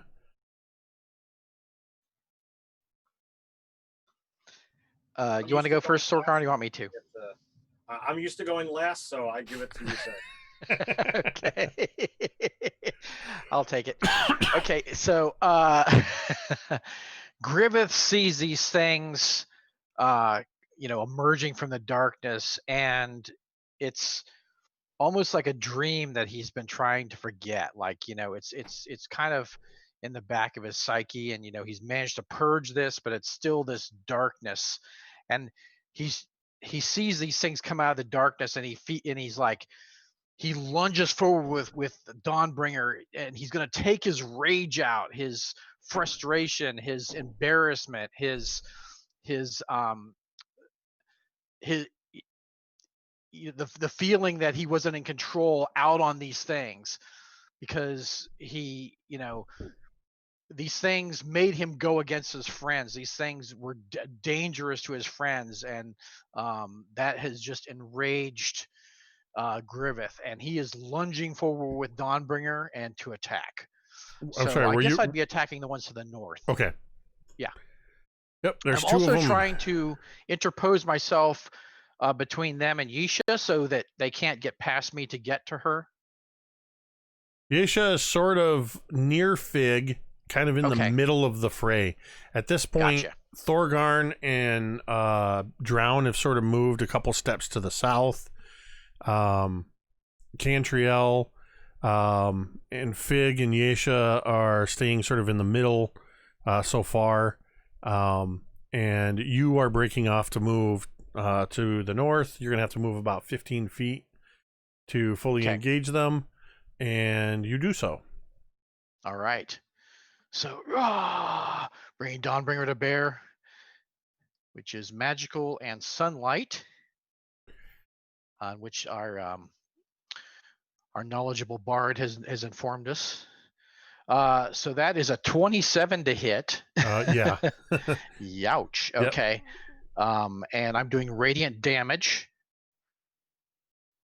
So I would do an extra die of damage, right?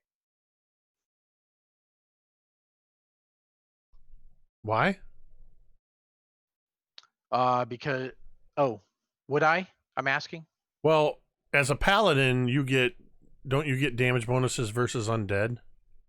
Yeah. Does the Sunblade deal an extra damage die against undead, or no? Yeah, it would be determined by the properties of the Dawnbringer.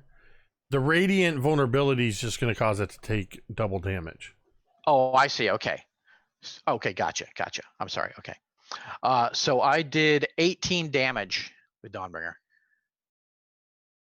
That's not doubled. No, but doubled. You bring Dawnbringer to bear on this first shadow, and it's similar to when the vampires were destroyed and they sort of sizzle away and burn like flash paper.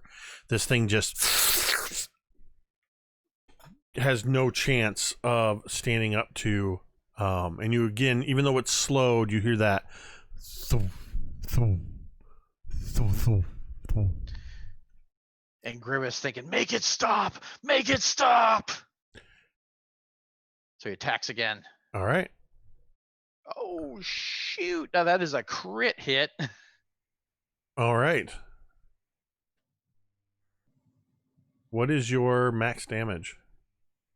So that would be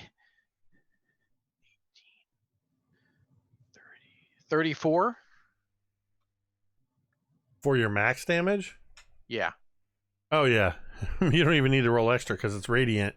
You're going to do 68 points of damage to this thing. Oh, gee. I mean, at this point, it's like you are using a flaming sword to destroy napkins. I mean, if ever there was a definition of overkill, it's here. Is anything else moving Um, on my side? you have taken care of the two to the north that were remaining.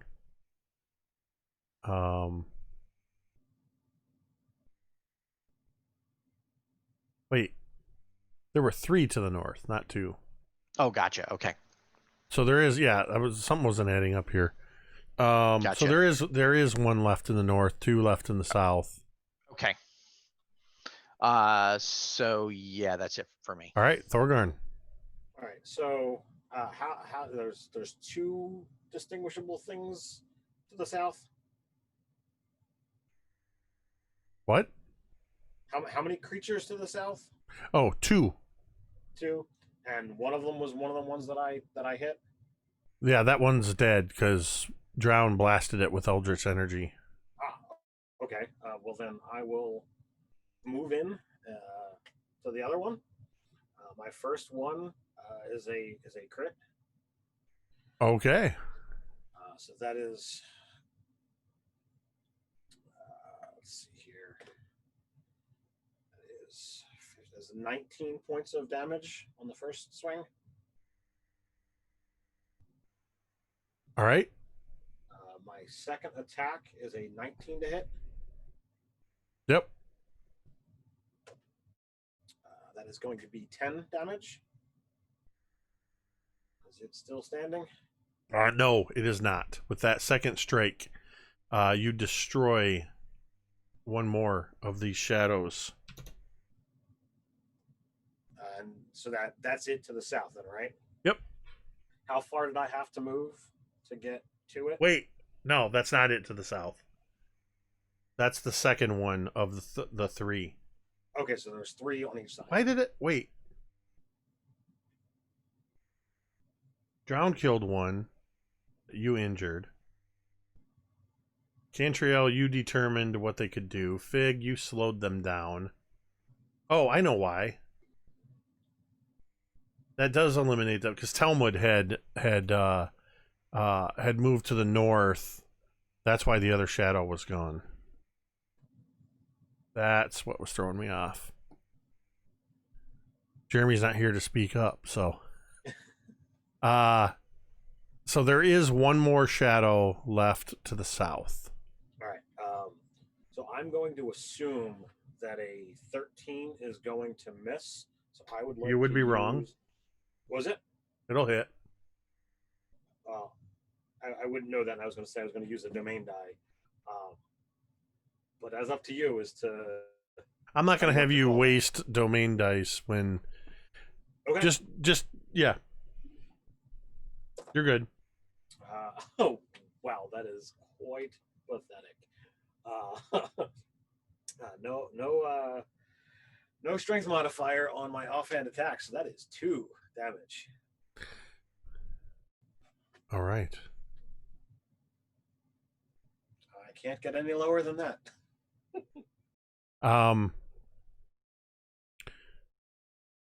There is a sound behind you, Cantriel and Fig, as you hear a sort of and Yesha has disappeared through the door that was opposite the door that had the oily stuff in it. She has just opened the door and ducked into that room and closed it. But it is now the remaining shadow's turn. And as it is nearest to you, Thorgarn, you watch as it reaches out for you. But before it does anything to you, with its other hand, it reaches to the wall, and shadow seems to begin to move. And it's almost like it's drawing a shape in shadow, and it sort of pushes it. And all of you see the shadow shape begin moving, like as if a shadow puppet of a creature had been created on the wall. And it runs along the wall as shadow until it gets to the far side of the room, where Talmud and Griveth are, and it leaps off of the wall in the form of a shadow mastiff. And it is going to leap at them as this shadow is first going to take an attack at Talmud or Thorgarn. That is going to be a 14 to hit you. Not gonna do it. Sorry. As it tries to touch you, but it cannot. The Shadow Mastiff is going to have disadvantage because of Dawnbringer. But it is going to run across and attempt to bite Griveth. At disadvantage, that's going to be a 17. As this thing comes lunging at you, and you sort of turn just enough to dodge as it hits the ground without making a sound, and it sort of skitters across the ground on the stone floor, getting its bearings, and stands there growling. And that is going to take us to Drown. Okay, so we have one shadow and now a shadow mastiff still around, yeah? Yes. All right, is the shadow unhurt? It was Mostly. 2 damage. Mostly. Oh, okay, you smacked it for the 2. Yeah. All right, since it is still slowed, Oh, I'm whoa, going whoa, whoa, to... wait. I just realized something. Yeesh.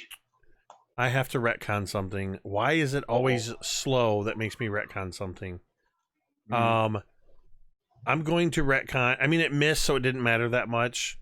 That it made the attack against Thorgarn. It Could only either attack or summon a doobie. it can't do an action and a bonus action. It has to choose because of the slow. Correct. Don't be afraid to call me on that, because I don't have slow up right now. To keep track of all of that. I know its speed is reduced and it can only take one. It can't take reactions and all that good stuff. But -2 to AC. see, that's important to remember. Sorry. But only the one shadow is affected by that. The Shadow Mastiff is not affected by that.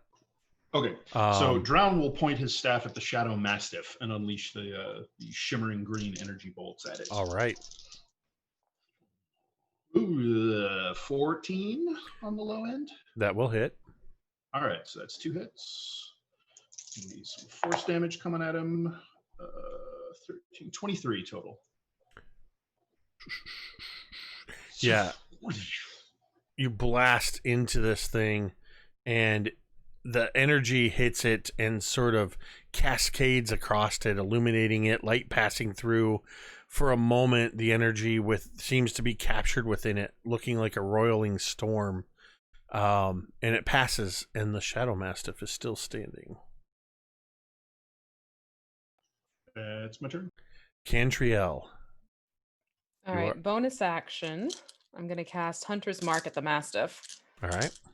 And then pull out Semper Cavatina and fire off 2 shots in quick succession. One after the next. Okay, so the first one I got a crit. Nice. Okay, so then that is take the full damage. Okay, gotta start the mathing. Dang it, I hate this part. So that is 12 plus 6, so we're at 18 already. And then add 9 more to that. So 27. Right? Yes, your math is good. The math is mathing. Yes. Okay. Second one is a 19. That'll hit. And then that is going to be a total of 10. The Shadow Mastiff looks like it was in the process, like it was already coiling for another attack. And it just starts to make a leap when Cantriel unleashes these arrows into it. And as the second arrow strikes it, it is just knocked right out of the air, thrown backwards, and before it can even hit the far wall, it just dissipates into the shadow all around, as you have destroyed. You've killed my Shadow Mastiff. Score. Shadow Puppy down. Bye-bye, Pupper Dupper. All right. So that's gone, and there is only the one shadow down at the far end. Talmud is up next. And Talmud is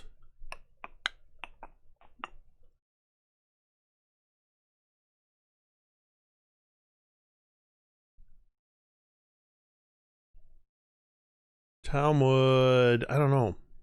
I think Talmud would just run back the other way. And he's got enough movement, so he's going to run back to the other direction. And he is going to make an attack. That's a 26 to hit for all of 8 damage to that shadow, the one that Thorgarn barely did anything to. And I'm gonna see if muting this helps. I can hear those mythic dice when they disappear through the portal, which means everybody can hear the mythic dice. Talmud's gonna take his second attack, and he turns to you, Thorgarn, doing that cocky, almost like he waits until he's into the swing but not looking. You've got to really hit them, and then he just barely hits it, but he does just manage to hit it, dealing another 14 points of damage, as he just looks at you and says, "Now watch it fall to the ground." It does not fall to the ground. It is not dead. Fig, you are up. I think at this point, Fig, he notices that Yava? Yesha. Yesha? Yesha. I'll write that down. Yesha has he noticed that she's disappeared behind a door? What's your passive perception? Not super. 10. You do. I think at this point he knows that the others will make quick work of this thing, and he is just going to peek behind the door where he saw Yesha go out of, and is going to follow her. All right, you open up the door, and you see that it opens into a chamber that is 20 feet by 20 feet. And as you open the door, some of the light of Dawnbringer from the other room spills in. And in that classic way, that opening a door into a dark room, you just see this sort of cone of light spill across. And on the far wall, Yesha has her back to it, facing you as you open the door. And she has the dagger up in both hands and is going like this. And she sees you come through, and she tenses for a moment. Are they gone? There is one left, but it will be over soon. I wanted to make sure that you were okay. She doesn't say anything else. She's just standing there holding the dagger, and she seems to be trying to see past you.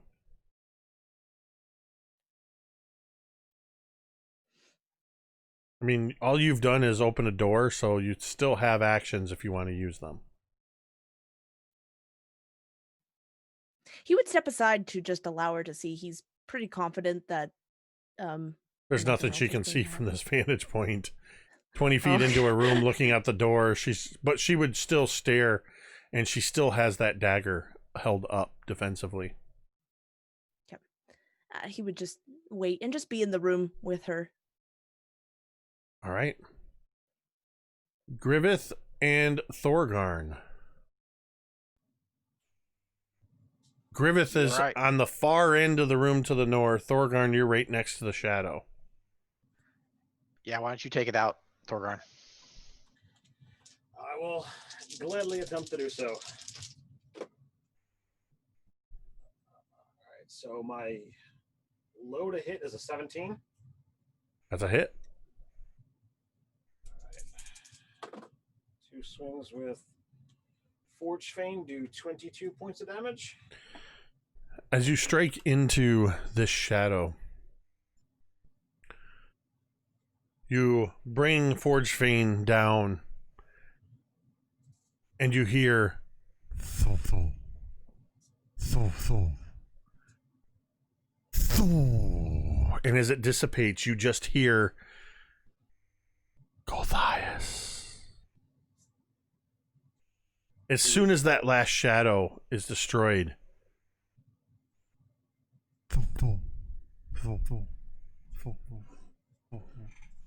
and the light comes back, the full brightness of Dawnbringer, and it's still, I mean, as dark as it was before, with Dawnbringer being the primary source of light, but the unnatural shadow that came into this area has left. And you are out of combat. Hear Gothias or just me? Well, Cantriel would have heard it. Cantriel hears everything.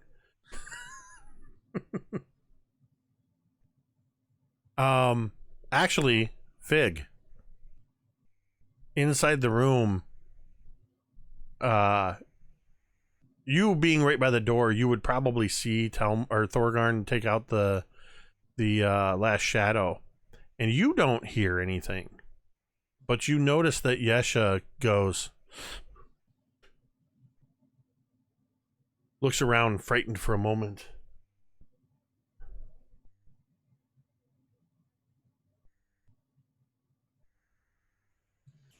I think Fig would just like peek his head back into the room to see if the shadow has been dealt with. And then seeing that it is, he would come back and just, there, it is all dealt with. Perhaps that is more exciting. Perhaps this has been more exciting to put into your journal. It is more than opening doors, wouldn't you say? Yeah. I lost my pencil in that stuff. I'll just have to remember everything as best I can. I think... Actually, Fig has some ink. And a like a... Quill? Quill. Yep. You do? So, yeah, it says it in my equipment. That makes sense. Probably, I think it's part of my... Yeah, I have a bottle of black ink, a quill. It was actually from... Didn't you take it from the desk down in the Forge of Fury? I think so. Yes. So he has a bottle of black ink and a quill and a small knife. But he would give the black ink and the quill over to Yesha. Is Fig's background the sage? I'm not sure actually. Just curious. Doesn't really matter.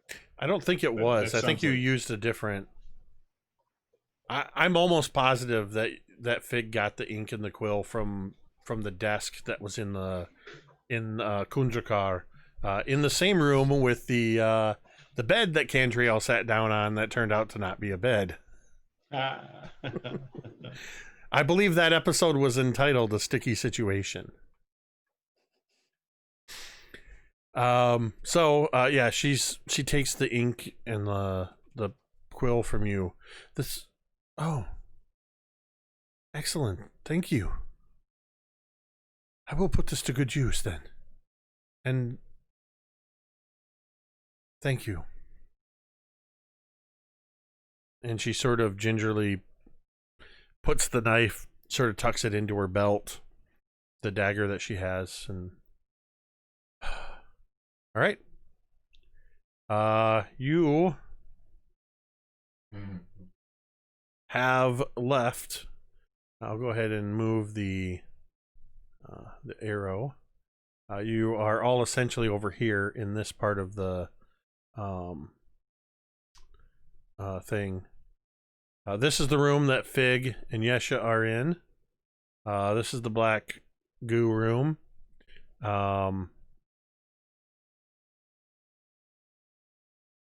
You have only one door in this area you have not looked in, and that's the one up here in this room. Are we ready to check out this last door before we head down? Anyone need a moment to catch your breath or what have I you? think so, yes. Let's check it out. Everybody all right? Fine.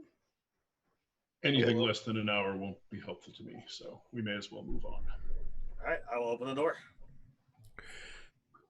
Inside, you find another half dozen of those same stone sarcophagi leaning against the walls, with one notable difference. Ooh.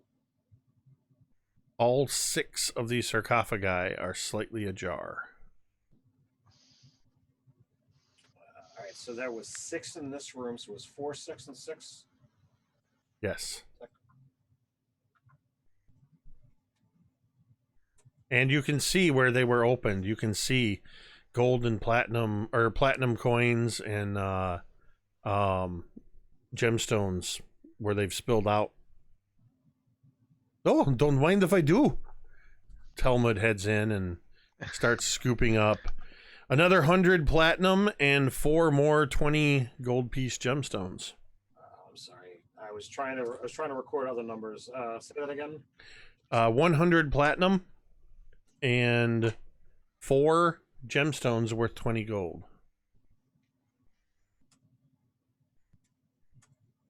At this point, you are doing the equivalent of opening every urn in the barrow in Skyrim. Just getting every little bit of treasure as you walk along. A little bit here, a little bit there. It adds up. Yeah, but this is adding up pretty darn quick. I mean, that's All right. 400 platinum. That's a lot of gold. I will allow you, because I just assumed as Talmud went rushing up and sort of scooping everything up, you still can make any investigation checks if you want to check out these coffins that were open. The other ones weren't.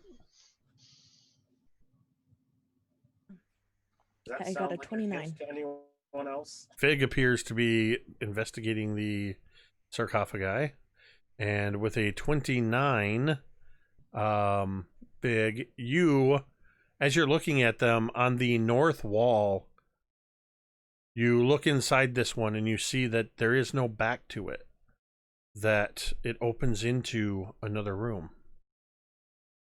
It is a small room, but another room. Thorgarn, I believe this is what you were looking for. See, that's why we do this. Awesome.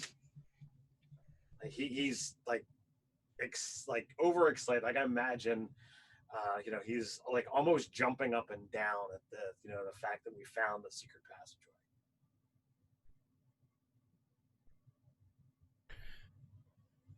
All right, so you're gonna look in this secret room. Yeah, Thorgarn would easily go first if. It's not very big. It's about, well, I mean, it's as wide as this room is, 20 feet. About a little more than 5 feet where you go through, 10 feet at the widest, because it's sort of a wedge-shaped room. It's kind of disappointing.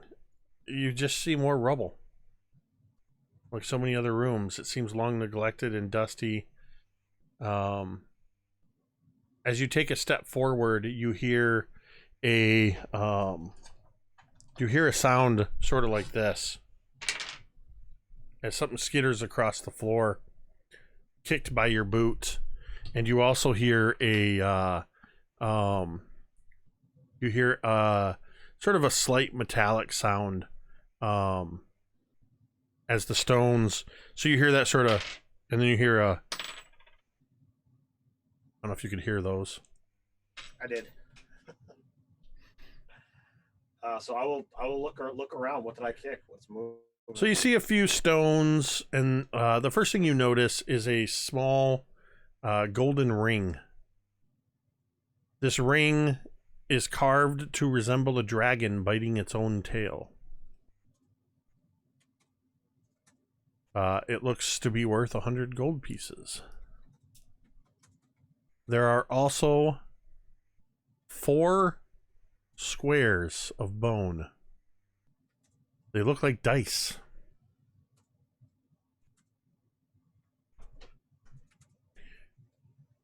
Do you pick up the ring or the dice?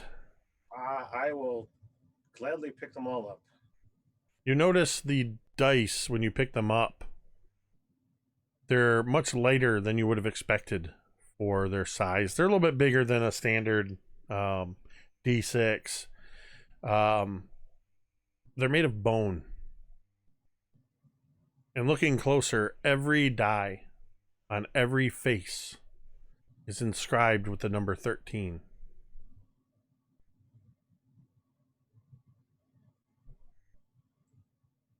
So I'll take the 5 found objects. And I'll go to Fig. What do you make of these?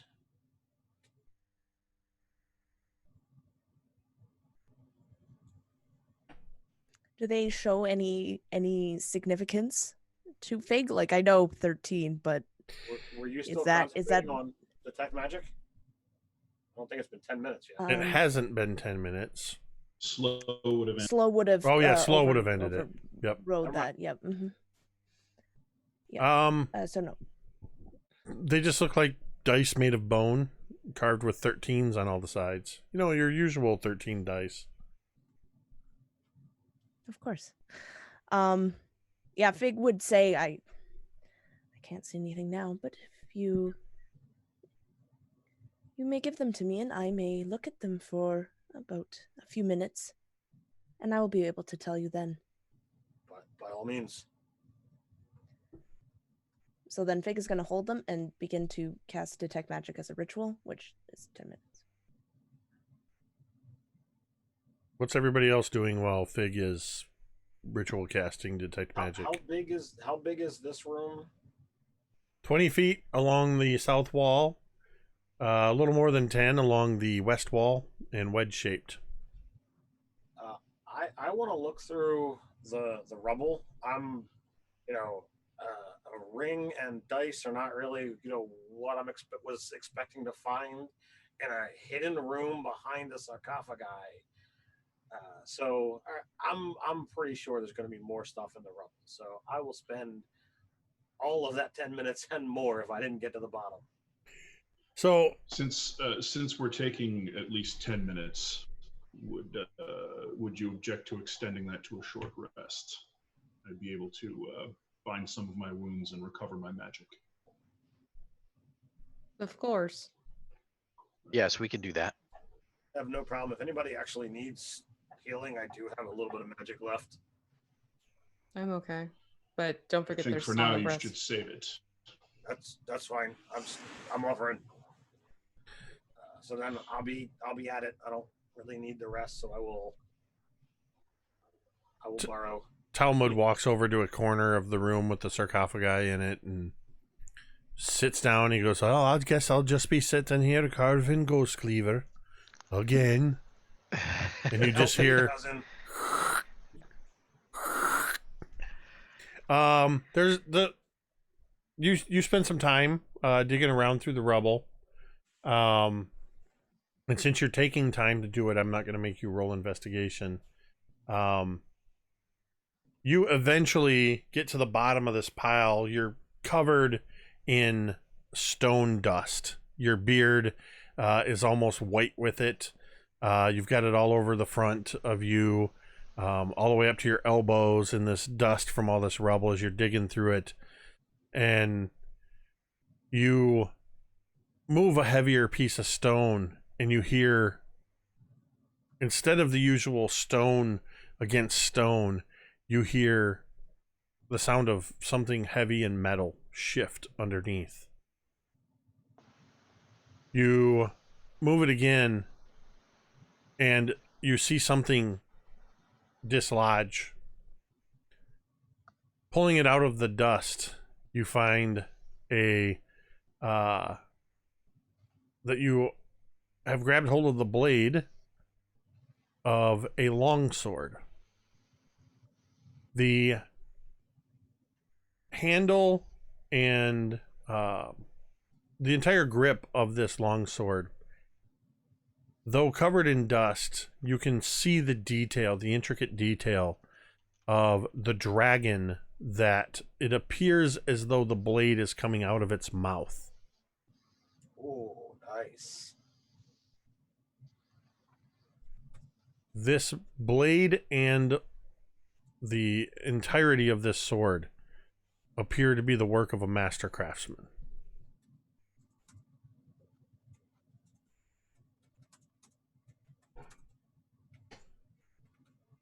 This is quite a beautiful piece. Is there anything else I can tell about it? Anything else on it? Type of metal it's made of? Any of that kind of stuff? Perhaps Fig will be able to tell if there's any magic laid into it. You take it to Fig? Oh, absolutely, yeah. Yeah. Fig, you detect, first of all, that the dice do not have any magical properties to them. They appear to just be dice carved of bone. The sword itself does not appear magical. But you see something that you've not seen before. You can detect that there's sort of a lingering essence of enchantment magic all over this blade. Not imbuing the blade itself with enchantment magic, but enchanted tools were used to create this masterful weapon.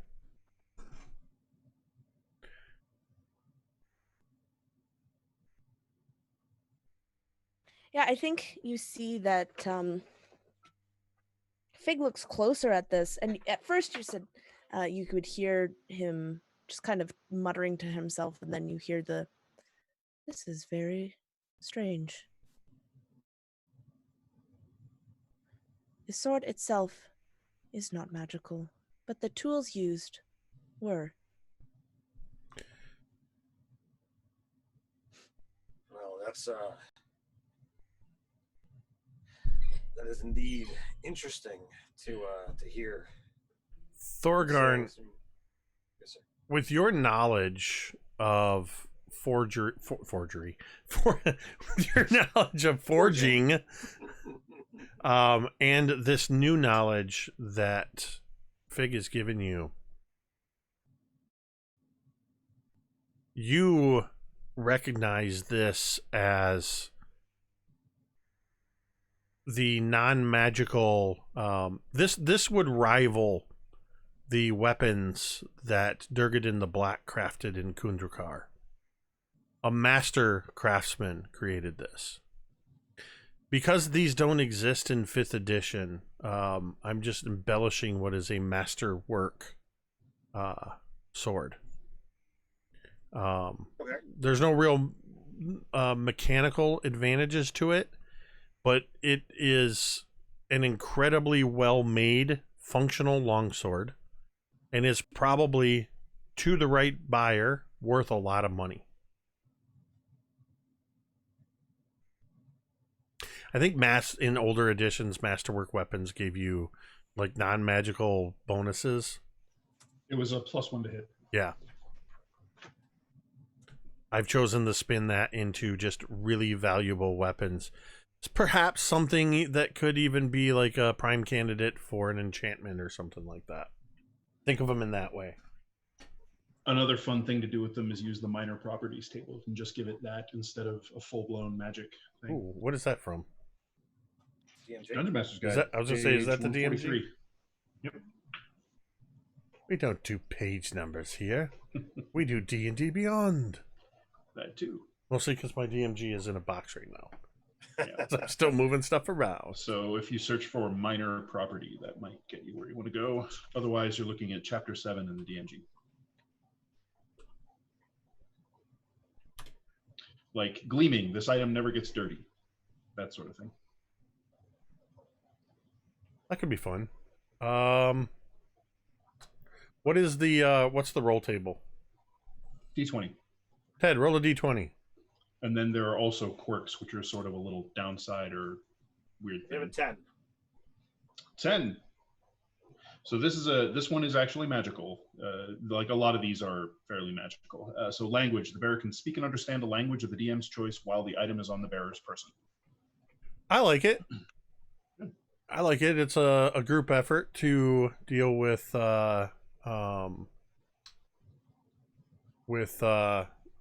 what masterwork weapons are. So I'm going to say that while you have this on your person, you can. You said they could speak and understand. Yes. Where was it in the? Oh, chapter 7. You said. Chapter 7. The table is what minor property does it have? That doesn't even show up in the chapter 7 breakdown. It's under special features, maybe. All right, so you can understand Draconic while you have this weapon on you. Well, that makes sense. It's a. All right, I don't know why my brain's working out on trying to find this table. So that's not like a full-blown magic sword. Oh, but I found there's it. this sort of lingering echo of the Cult of the Dragon or whoever. Yeah, in it. yeah. That was. Yeah, which one was it? There we go. Yeah, bear can speak and number 10. understand. And then go ahead and roll me Quirks table's really fun, too. D12. Roll me a D12. D12? I don't have a D12 now. One second. There we go. Also a 10. Okay.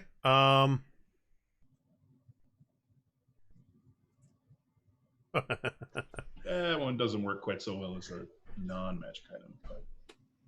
Well, if you want to pick something instead, Jake, by all means. I'm gonna choose one of these that instead, while you have this property, there's something about this blade that makes you feel uncomfortable. Holding it, looking at it, it just doesn't feel right. Not enough to necessarily force you to get rid of it or anything, but it's kind of like if you went to pick up your sword and it's covered in somebody else's saliva, you're very disgusted, but you're like, oh, and it just puts you off. I don't know why I chose that. That one is a That's something that grosses me out. Other people spit. It's just like, no, especially in this day and age. Ugh, the heebie-jeebie blade. Thorgarn, he would be interested from a forging perspective. He would certainly want to hold on to it. I don't know what anyone else feels about that. But, you all know that he worships the god of forging, so. But if anybody pushes, he will not relinquish. This is the second thing he's asking for here. Talmud just holds up Gerta and Ghost Cleaver. I'm all set. I just got a new stabby stab, so I'm good. All right. So you are able to take a long rest. and you've Short rest, explored or short rest. Yeah, you've explored that area. That's it. Down this hallway, there's the door that had the spiral staircase in it that you had marked for later.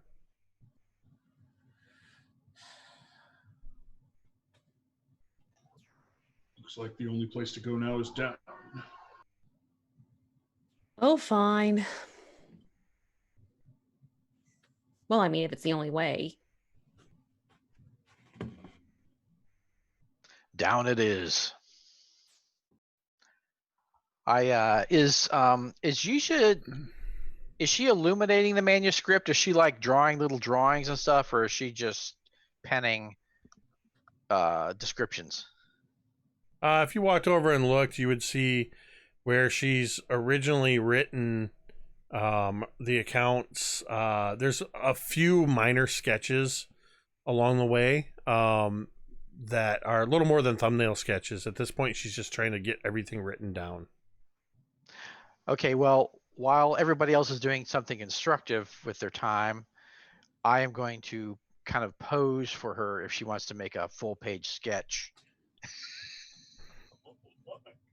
You don't have to do that. He's just preening. I don't know if I would say it as much as just kind of like get in the pose. I can totally see Griveth seeing that she's drawing, just suddenly sort of stand a little bit different. Totally. Okay. Noted. All right, so y'all decide you're gonna head for the stairs and take them down. It's a narrow stone staircase that leads down several feet until you come out into another room. I mean, you can't help but see it because it's carved into the stone at the bottom of the floor, or bottom of the stairs.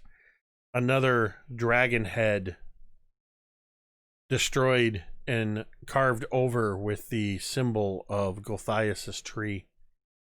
A single door stands in front of you to the west.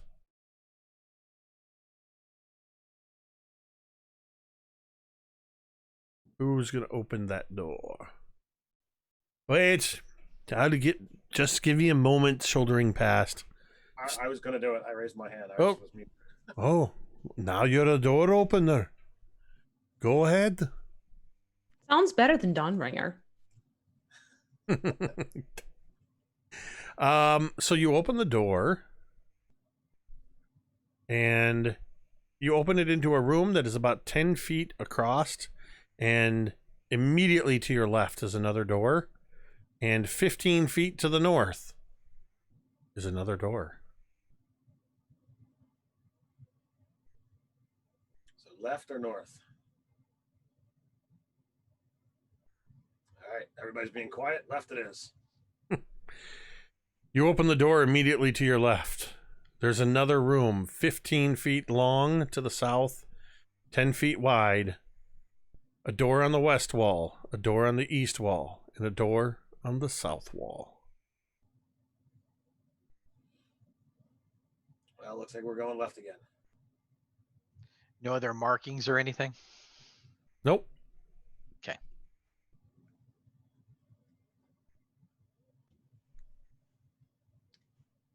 Oh, sorry, you said you were going left. I'm just trying to orient with the map here, so that would be to the right. Left again. You open into a large square room, about 15 feet by 15 feet. Nothing distinct in this room. There's a bit of debris sort of scattering it, but this is small debris, a couple broken boards, pieces of broken furniture, a few broken bits of masonry.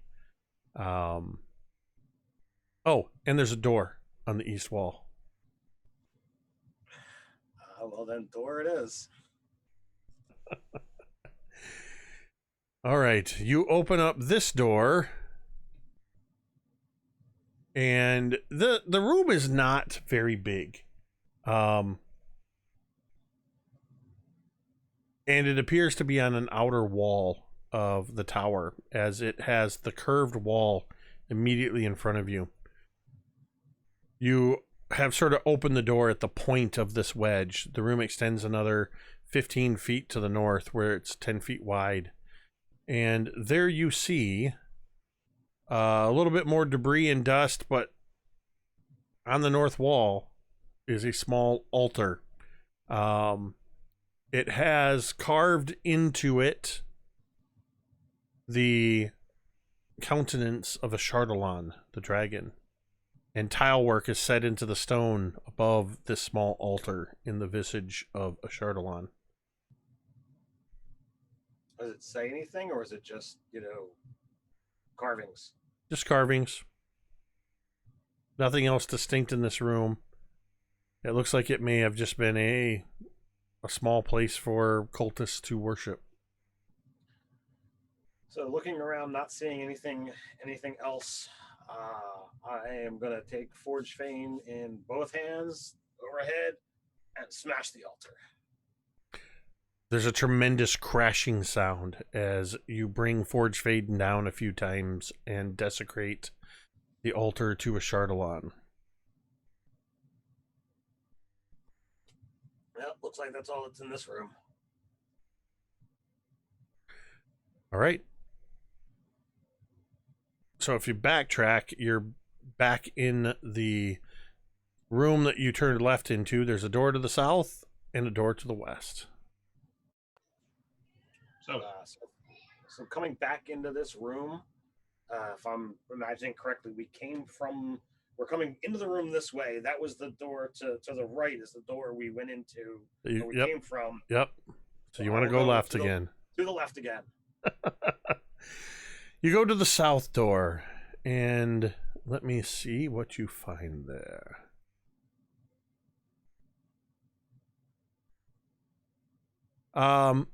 This area appears to be, again, on the outer wall, the southern outer wall of the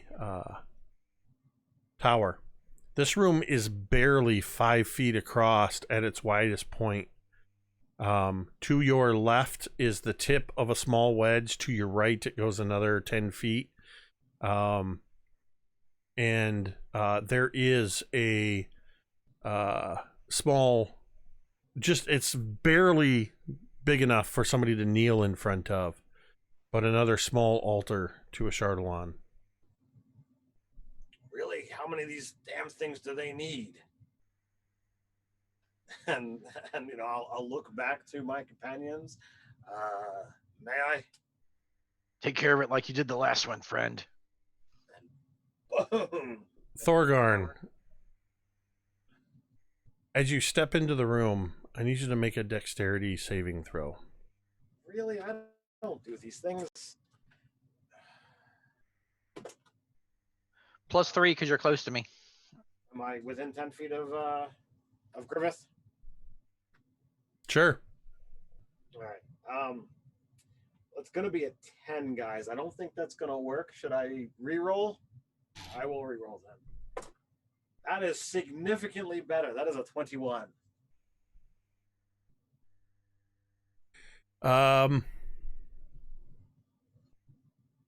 You take a step forward and you start to continue to move forward as the floor drops away beneath you. I'm just double checking something.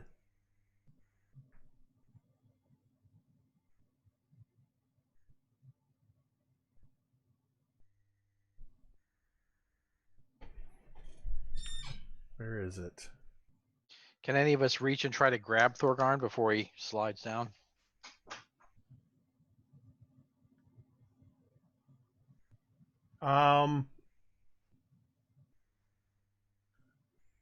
They would also be willing to cast Featherfall. So you would see as Thorgarn. There, that's what I was looking for. start to fall forward. Thorgarn, the floor falls out beneath you. You sort of reel for a second, and you pull yourself back.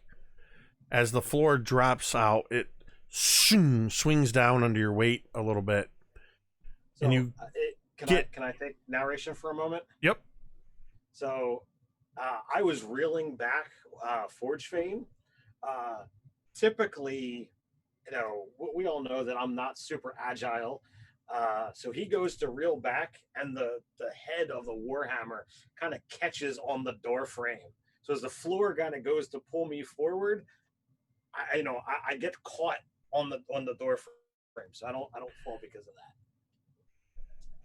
You catch a glimpse as the floor springs open a bit of a chute. Not a pit, but a chute. And you can catch just a glimpse of razors lining the chute. As you pull back on Forge Fane, the floor snaps back up into place. Spring loaded. Is there anything else in this room besides that? Is there another door? No other doors. You're on the outer edge, this tiny wedge of a room. Well, I don't think that's worth the risk. Close the door. Perhaps you should throw your hammer, friend, as opposed to. That is definitely one way to look at it. So, I guess we're backtracking again. Sounds like. I mean, doors shut, we're done. This is a dead end, so back it is. Backing out, deciding South one. That was the south door. So then the west one. The west door would take you to another empty room. This one 20 feet by 20 feet, except for the door on the northern wall.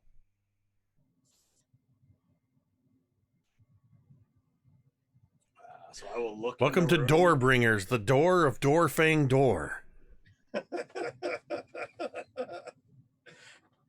Well, I mean, there was, early on was season 2 where like we only got through like a room a night. Right. I mean, here you're making incredible. You've gone through, I don't know, like 10 rooms already. Oh, more than that, I think. So you're gonna continue along. The last room I walked in, I nearly, got turned into shredded cheese. So I'll take a look in this room and see if I see anything. All right, give me an investigation check. Investigation. That's probably worse than perception. Yep. That is just a die roll. So that is a 13, sir.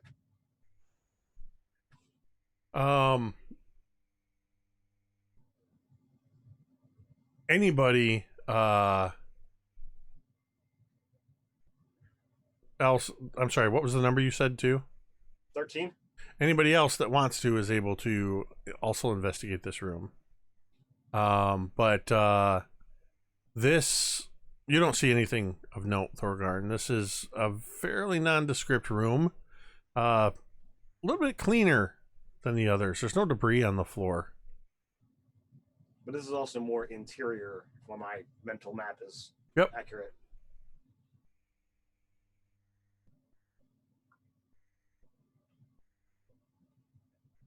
All right. Only Well, got a then 10, if I don't think there's a problem, I will step into the room.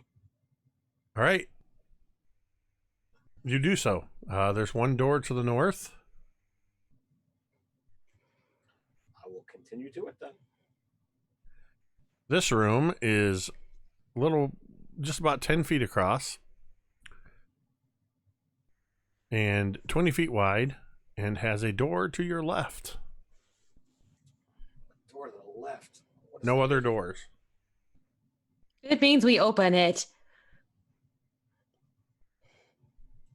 Cantriel will open it this time.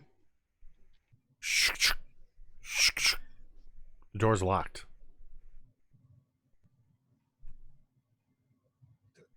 we What's it have. made out of? It's a stone door. Of course. Like all of the doors that you've seen in here, they're all made of stone. Okay. They're all about 2 inches thick. That would be quite noisy and take a long time. Mm-hmm. We'd get through it eventually. I mean, Talmud and I can do some good work, but Yes, but we might as well ring a doorbell. Hi, we're here. Right here. You know. oh yeah, I'm not saying you're wrong. It's just saying if we had to. Do we have anyone that does this? I don't have the tools. Unless I can take like a hairpin and, you know, try and Yesha sort of sheepishly goes, I might be able to open it. then by all means, go for it. And she walks up to the door. And what just happened? We just lost Dan? Looks like. Dan froze up. Oh, okay. So this will look weird for a moment while we wait for Dan to come in. But Yesha. Yeah, he just sent me a message. It was like his internet died. Oh no. Well, if he can't get in here in a moment, we're just about coming up on a Okay. endpoint anyway. It will just look weird. I don't think I can do anything to fix it because I'm already dialed in on my phone. Oh, dear. Yesha walks up and she sort of looks around at all of you and then kind of sheepishly she turns to the back of the book that she's carrying, and the last few pages of this book are solid and they're hollowed out, and inside is a set of thieves' tools. As she pulls them out, all right, she is going to attempt to work the lock. That is a 26 that she got on her attempt to pick the lock.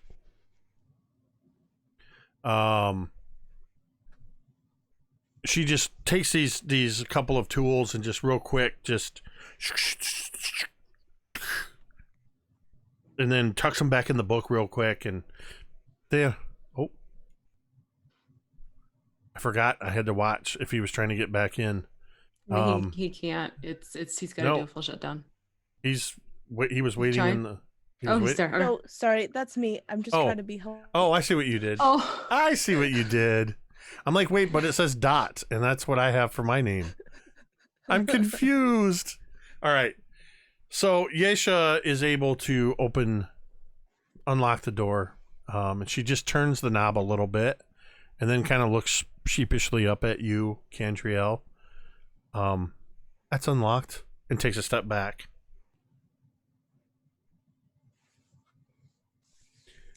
Are you going to open it then, Cantriel? sure. Why not? How many hit points do you have left? I'm just kidding. I'm just kidding. I'm like, she would have been dead first. You open up the door, and this room you're in the corner, the northeast corner of another large wedge-shaped room. It is 25 feet from the door to the far side.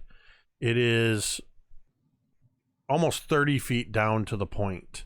You're looking at the outer edge, the sort of southwest curved wall of the tower. This entire wall is covered with a large tapestry.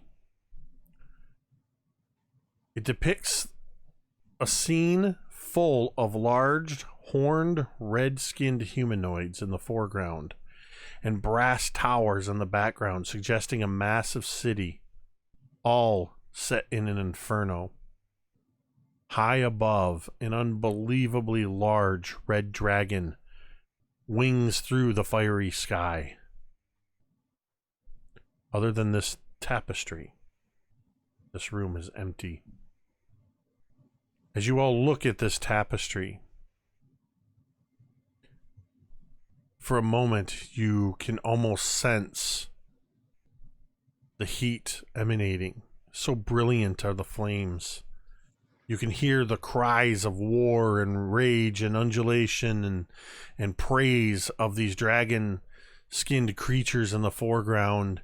And you can hear the whooshing sound of this massive dragon, excuse me, soaring through the air. And one sound seems to fill your mind like an echo as you are all almost imagining this. The voices crying out in unison, Ashardalon, with the backdrop of Thotho, Thotho, Thotho. And that is where we are going to end tonight's session. Oh dear. Whew, that was a close one, Ted. You saved on that trap by 1 point. Yeah, that's a shout out. It's like, what? So I imagine that would have been, quite the, the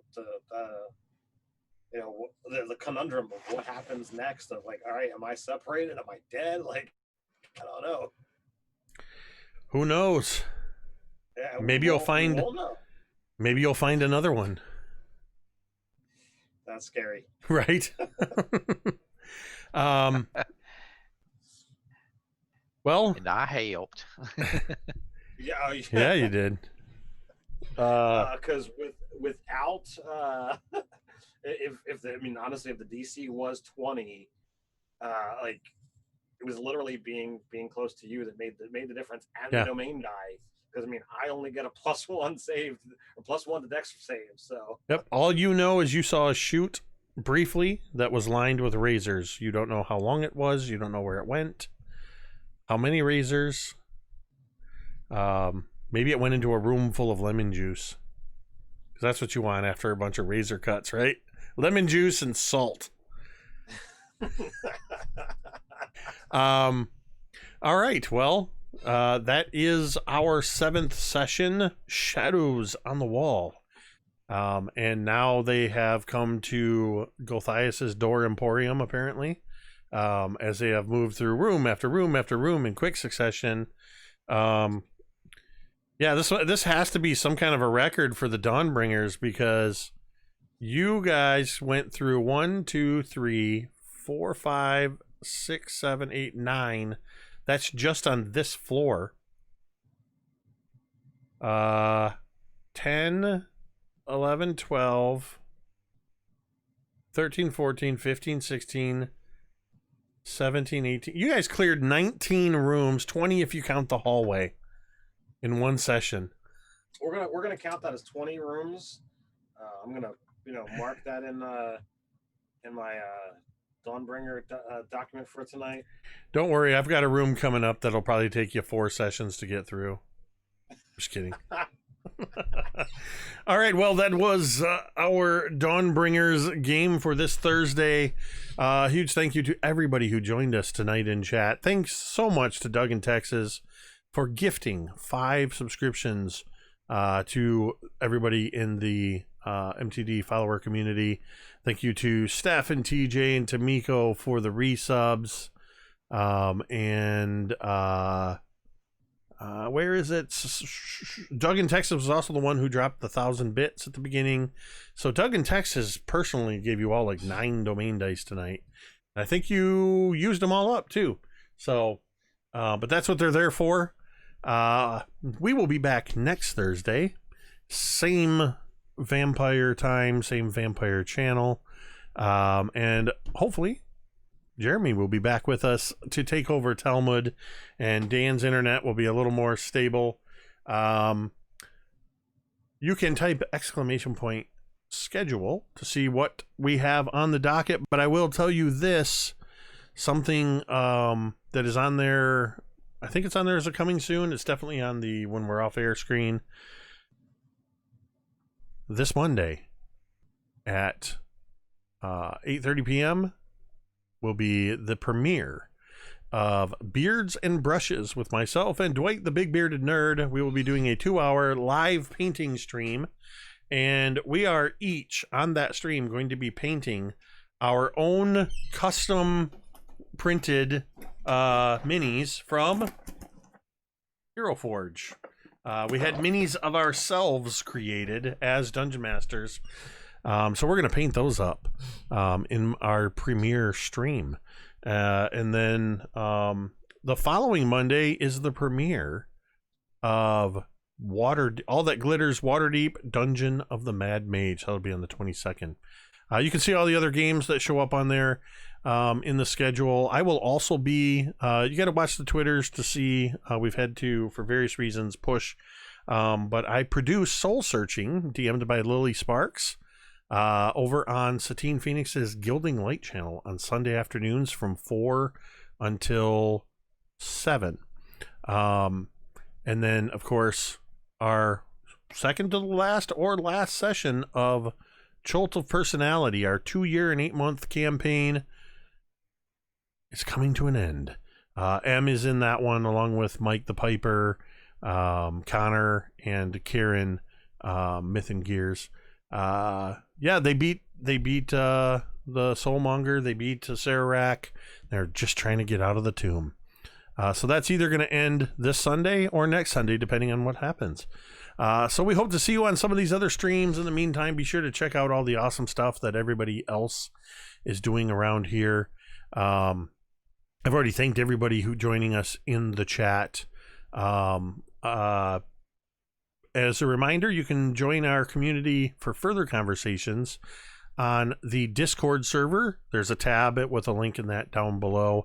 I will not be in the after game chat tonight, but some of the community likes to go hang in there and have voice and conversations after the game in the Discord.